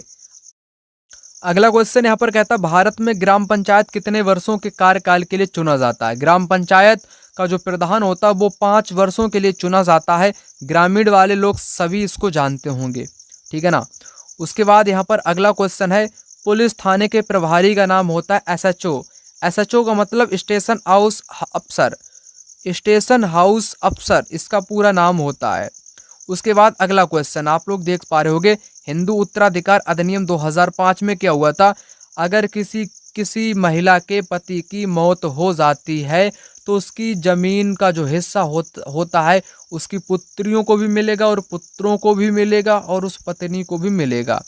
तो महिलाओं का पारिवारिक संपत्ति में बराबर हिस्सेदारी का अधिकार इस क्वेश्चन का राइट आंसर हो जाएगा।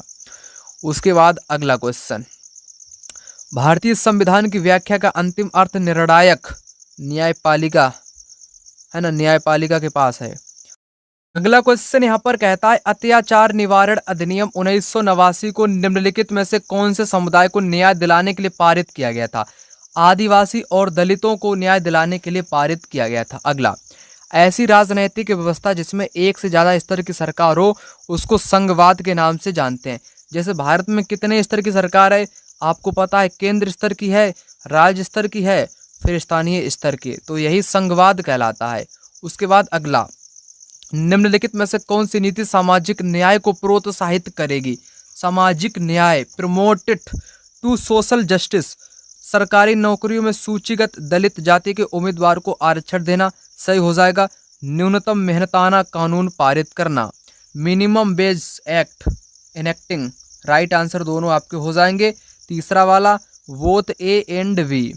उसके बाद अगला, नई दिल्ली की वास्तुशैली की चर्चा में एक शिक्षक को केंद्रित करना चाहिए। अब क्वेश्चन आपके आ चुके हैं पेडागोजी के, अब कैसे करोगे समझो।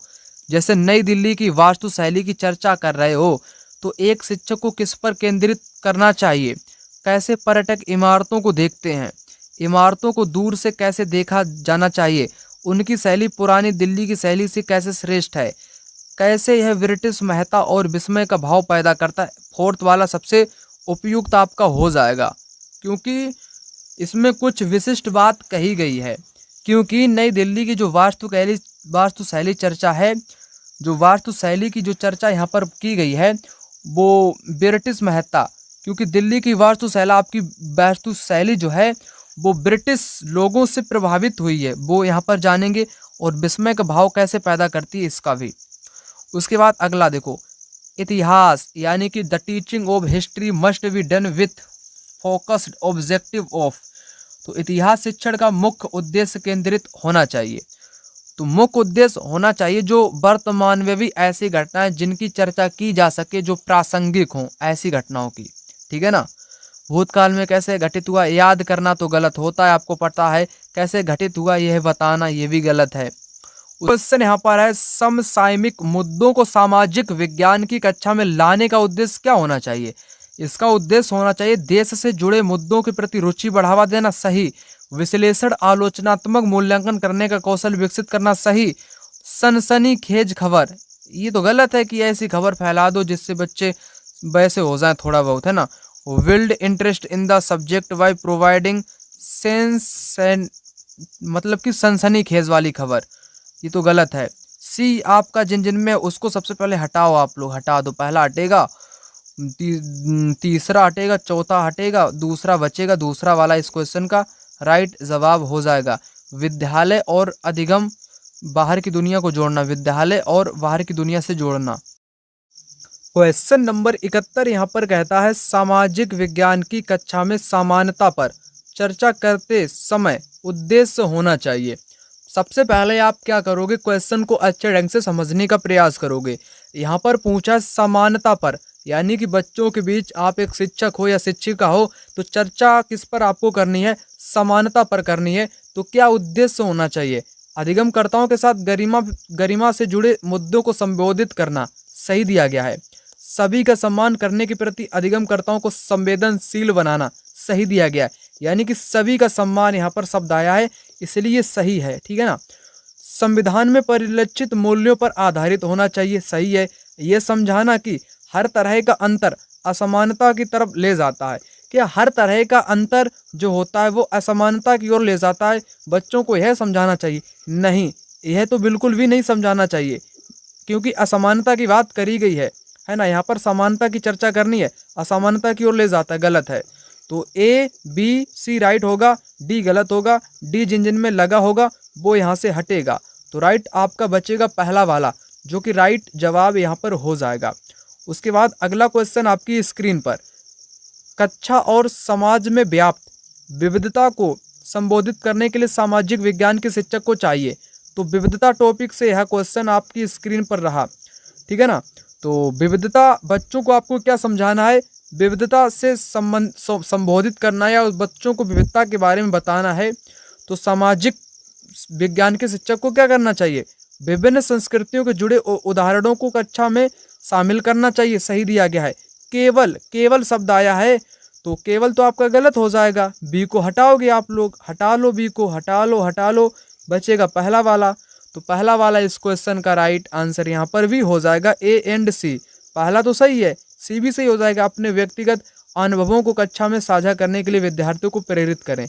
क्या है विद्यार्थियों के अनुभव, वो भी साझा कर सकते हैं। अगला, सामाजिक विज्ञान में आकलन को बल देना चाहिए। देखो, उन अधिगमकर्ताओं की पहचान करना जो असफल रहे। अगर आप लोग ऐसे बच्चों की पहचान करते हो जो फेलिंग स्टूडेंट हैं, ठीक है, लर्नर्स जो हैं हु आर फेलिंग या जो असफल हो रहे हैं, तो उनके बीच में असमानता होगी, भेदभाव होगा। ऐसा तो बिल्कुल भी किसी भी शिक्षक को नहीं करना चाहिए। अधिगमकर्ताओं की कक्षा में लेखन की क्षमता को जांचना, लेखन की क्षमता, आपको आकलन पर बल देना, सबसे उपयुक्त वाला बताना है। अधिगमकर्ताओं के सूचना को याद रखना तो गलत होता ही, आपको पता होगा। अपने अधिगम को विभिन्न दैनिक परिस्थितियों से जोड़ने की अधिगमकर्ताओं की क्षमता का मूल्यांकन। सबसे उपयुक्त आपका फोर्थ वाला हो जाएगा। और एक बात याद रखना, पेडागोजी में मैंने इतने वर्षों में जो अधिकतर राइट आंसर देखे हैं ना, कभी कभी जो लंबे ऑप्शन होते हैं जिनका उत्तर 2 से अधिक लाइनों में होता है बाकी ऑप्शन की तुलना में, तो कभी कभी वही ऑप्शन यहाँ पर सही हो जाता है। जैसे इसमें कुछ बातें बढ़ा चढ़ाकर लिखी गई इसलिए, ठीक है ना। उसके बाद अगला क्वेश्चन आपकी स्क्रीन पर रहा। देखो यहाँ पर कहता है द्वितीयक स्रोत का उदाहरण है। सबसे पहले आपको बता दूं, यहाँ से बार बार क्वेश्चन एग्जाम में आता है, प्राथमिक स्रोत और द्वितीयक। प्राथमिक यानी कि फर्स्ट जो सोर्स होते हैं ना, प्राइमरी सोर्स जिसको बोलते हैं ना, तो वह आपके सीधे सीधे यानी कि प्रत्यक्ष संबंधित होते हैं। आंखों देखा गया घटना का भूकंप, वो भी प्रत्यक्ष में आएगा। किसी व्यक्ति की आत्मकथा हो गई, जीवनी हो गई, ये भी आपके प्रत्यक्ष में आएगा। द्वितीयक में क्या होता है, द्वितीयक का मतलब होता है आंकड़े या डाटा इकट्ठा करना, किसी चीज़ को क्या करना, एकत्रित करना, या उसको साझा करना, या उसको एडिट करना, या उसको संपादित करना, है ना। तो वही होता है द्वितीयक। जैसे हम जो कोई आपकी एनसीईआरटी की किताब है, कोई किताब ले लो आप XYZ, तो वो किताब आपकी द्वितीयक होती है। क्या होती है, द्वितीयक होती है, क्योंकि विभिन्न व्यक्तियों ने मिलकर उस किताब को लिखा, या अकेले किसी व्यक्ति ने उस किताब को लिखा है, क्योंकि उसमें विभिन्न प्रकार की जानकारी एकत्रित करके लिखा गया है ना, इसलिए द्वितीयक हो जाएगी। C.A. बेली द्वारा लिखित illustrated history of modern India, तो मॉडर्न इंडिया उस व्यक्ति ने अपने अनुभव के आधार पे थोड़ी ना लिखी होगी, उसको स्रोत मिले होंगे तभी तो लिखी होगी। तो अगर कोई इतिहास की किताब की बात करे तो वो द्वितीयक में आएगी, ठीक है ना। क्या द्वितीयक में आएगी। जेम्स मिल द्वारा लिखित ए हिस्ट्री ऑफ ब्रिटिश इंडिया 1817 में इसने जेम्स मिल ने किताब लिखी थी। 3 पार्ट में डिवाइड किया था, हिंदू भारत, मुस्लिम भारत और ब्रिटिश भारत। द्वितीयक बताना है। भारत का संविधान क्या द्वितीयक होगा। अविंद्रनाथ टैगोर की पेंटिंग क्या द्वितीयक स्रोत होगी। तो इस क्वेश्चन का राइट जवाब आपका क्या होगा, तो राइट जवाब आपका हो जाएगा पहला ही वाला, क्योंकि इतिहास की किताब की बात करी गई है, ये आपका द्वितीयक स्रोत हो जाएगा।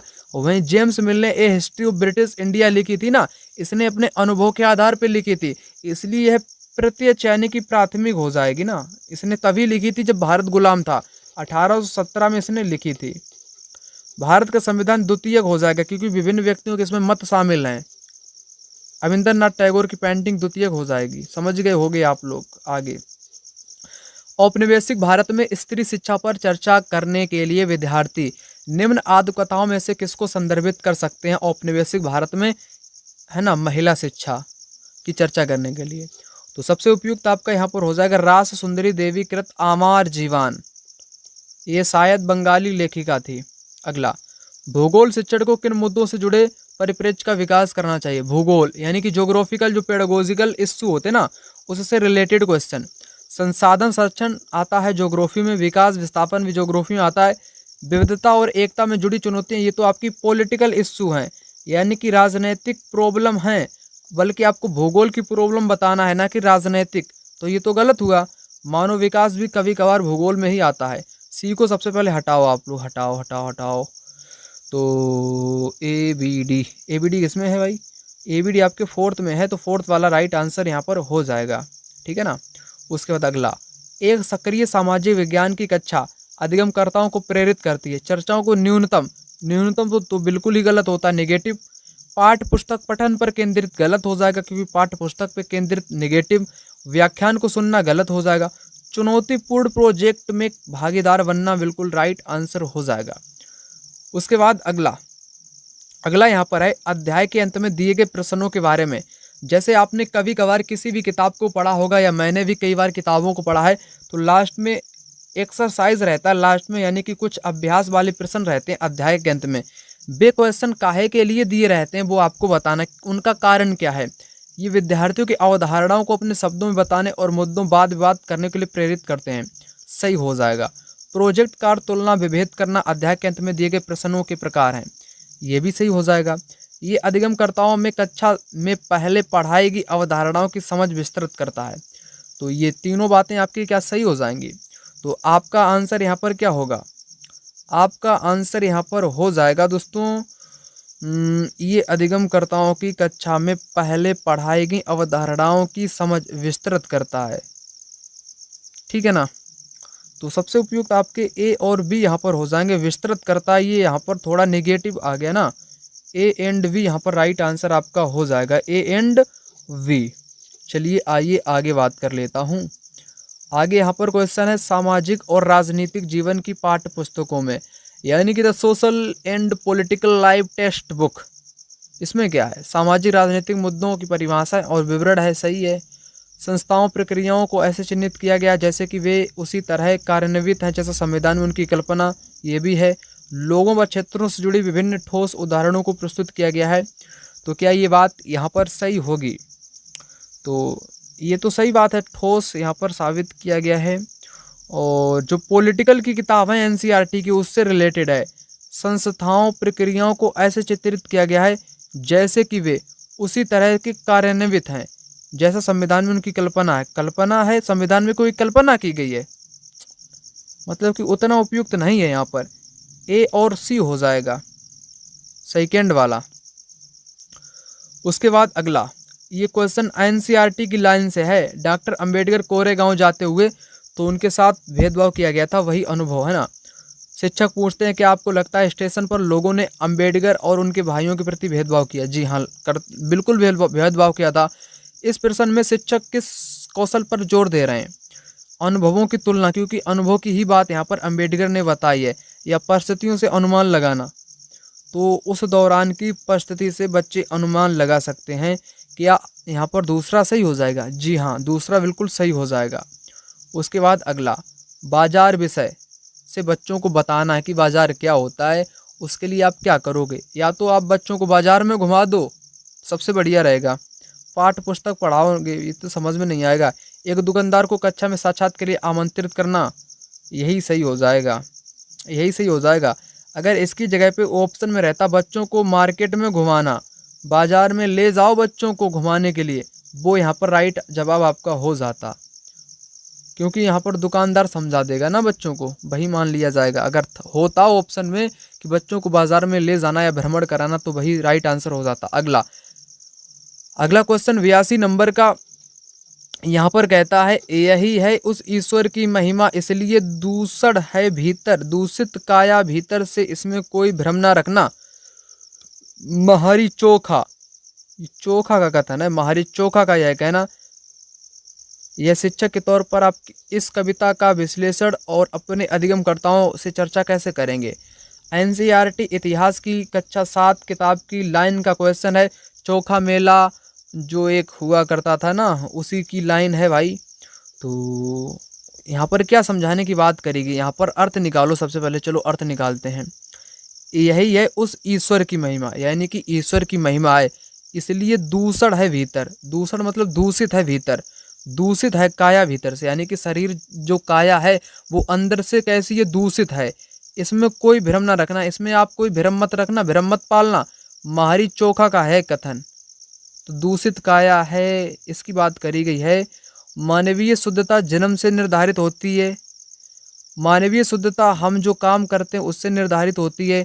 मानवीय शुद्धता हमारे विचार और विश्वास से मतलब कि निर्धारित होती है। मानवीय शुद्धता ईश्वर की कृपा से, मतलब कि गद्यांश में ईश्वर आया, आप ये मत मारना कि ईश्वर ही सही हो जाएगा, नहीं, ईश्वर की कृपा से नहीं। जो मानवीय शुद्धता जो आती है ना, वो विचार से आती है और विश्वास से आती है। यहाँ पर यही सबसे उपयुक्त आपका हो जाएगा, ठीक है ना। और यहाँ पर दिया नहीं गया, इतना शॉर्टकट आपका दे दिया गया ना, इसलिए। और अगला क्वेश्चन है, सामाजिक विज्ञान की पाठ्य पुस्तक या पाठ्यचर्या उच्च प्राथमिक स्तर पर केंद्रित करता है। क्या केंद्रित करता है? पृथ्वी के जीवन के आवास के रूप में समझना। जैसे 6th एनसीईआरटी की किताब है, उसमें क्या समझाने के बाद किया गया है? पृथ्वी हमारा घर, यानी कि हमारे आवास के रूप में समझाने का प्रयास किया गया है। अपने क्षेत्र राज्य का अध्ययन करना पॉलिटी के अंतर्गत, भारत के अतीत और सामयिक विकास का अध्ययन करना इतिहास में बताया गया है। तो तीनों बातें आपकी कैसी हो जाएंगी? सही हो जाएंगी, इसलिए थर्ड वाला इस क्वेश्चन का राइट जवाब आपका हो जाएगा। इतना आपके समझ में आया होगा। उसके बाद अगला देख लेते हैं 84, ग्लोब और प्रकाश स्रोत का इस्तेमाल करके शिक्षक किन अवधारणाओं को दर्शा सकता है? परिक्रमण, दिन रात, मौसमी परिवर्तन, वर्षा का वितरण। क्या होगा इस क्वेश्चन का बिल्कुल सही जवाब? तो सही जवाब आपका यहाँ पर क्या हो जाएगा, वर्षा का वितरण तो बिल्कुल भी नहीं दर्शा सकता है, परिक्रमण दर्शा सकता है।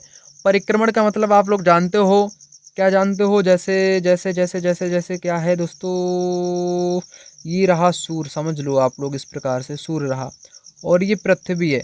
पृथ्वी क्या करती है, पृथ्वी चारों ओर से चक्कर लगाती है सूर्य का, पृथ्वी क्या करती है, चक्कर लगाती है, पृथ्वी है चक्कर लगाती रहती है, ये परिक्रमण है।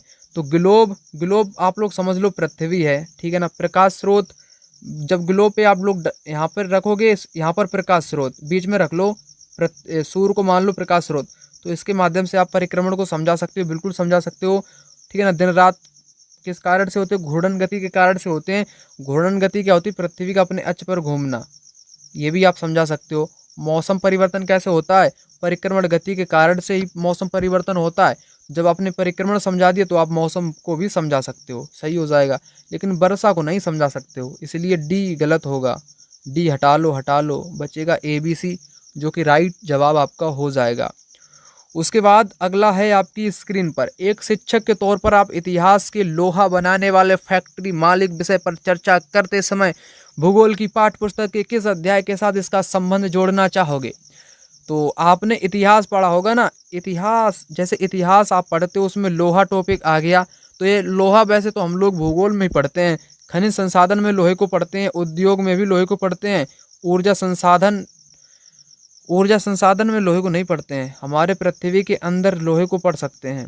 क्या होगा इसका राइट जवाब दोस्तों, तो वो AB तो बिल्कुल सही हो जाएगा, AB तो आपके पहले में है, दूसरे में C नहीं होगा।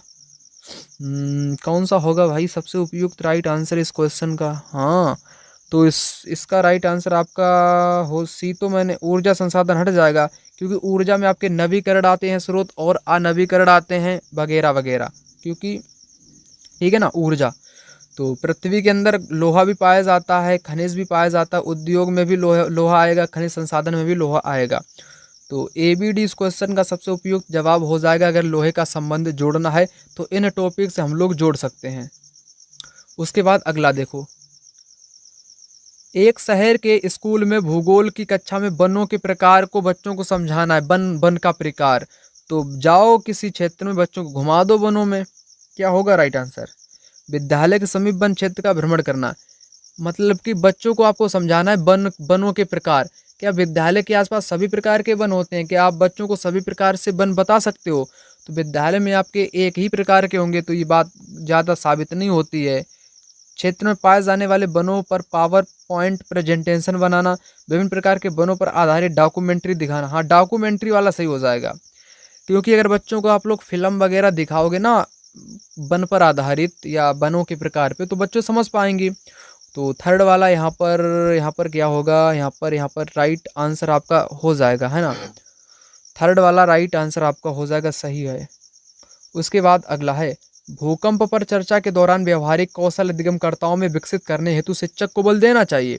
देखो अगर भूकंप पर आपको चर्चा करनी है, बच्चों को समझाना है व्यवहारिक कौशल जो उनके जीवन में काम आ सके, वही होता है व्यवहारिक कौशल। तो भूकंप कब काम आएगा बच्चों के, भूकंप के प्रकार उनके जीवन में काम आ जाए, तो जीवन में काम क्या आएगा, भूकंप के दौरान बरती जाने वाली सावधानियों से कैसे बचना चाहिए, ये बच्चों के जीवन में भी काम आ सकता है। जैसे ही कभी भूकंप आए तो बच्चे इससे बच सकें, ठीक है ना, वही है व्यवहारिक कौशल। अगला, तवा बांध क्षेत्र के स्थानीय लोग 90 के दशक में अपने जीवन यापन से जुड़े कौन से अधिकार के लिए संगठित हुए थे। तो ये मछली पकड़ने के अधिकार से मतलब हुए थे ना, दूसरा वाला राइट आंसर हो जाएगा। अगला, निम्नलिखित में से कौन सी व्याख्या विविधता का उचित प्रतीक है। यह लोगों की विशिष्टता को स्वीकारता, यही सही हो जाएगा और सब कुछ गलत हो जाएगा। लास्ट क्वेश्चन इस वीडियो का, भारतीय लोकतंत्र के बारे में कौन सा गलत है, गलत।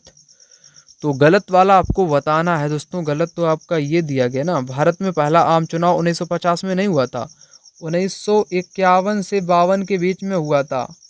सुकुमार सेन चुनाव आयुक्त थे उस दौरान, यही गलत है और बाकी सभी आपके यहाँ पर ये सही है और फोर्थ वाला गलत है। मिलता हूँ दूसरी वीडियो में, तब तक के लिए जय हिंद, वंदे मातरम। दोस्तों आप अपनी तैयारी बेहतरीन ढंग से जारी रखना, है ना।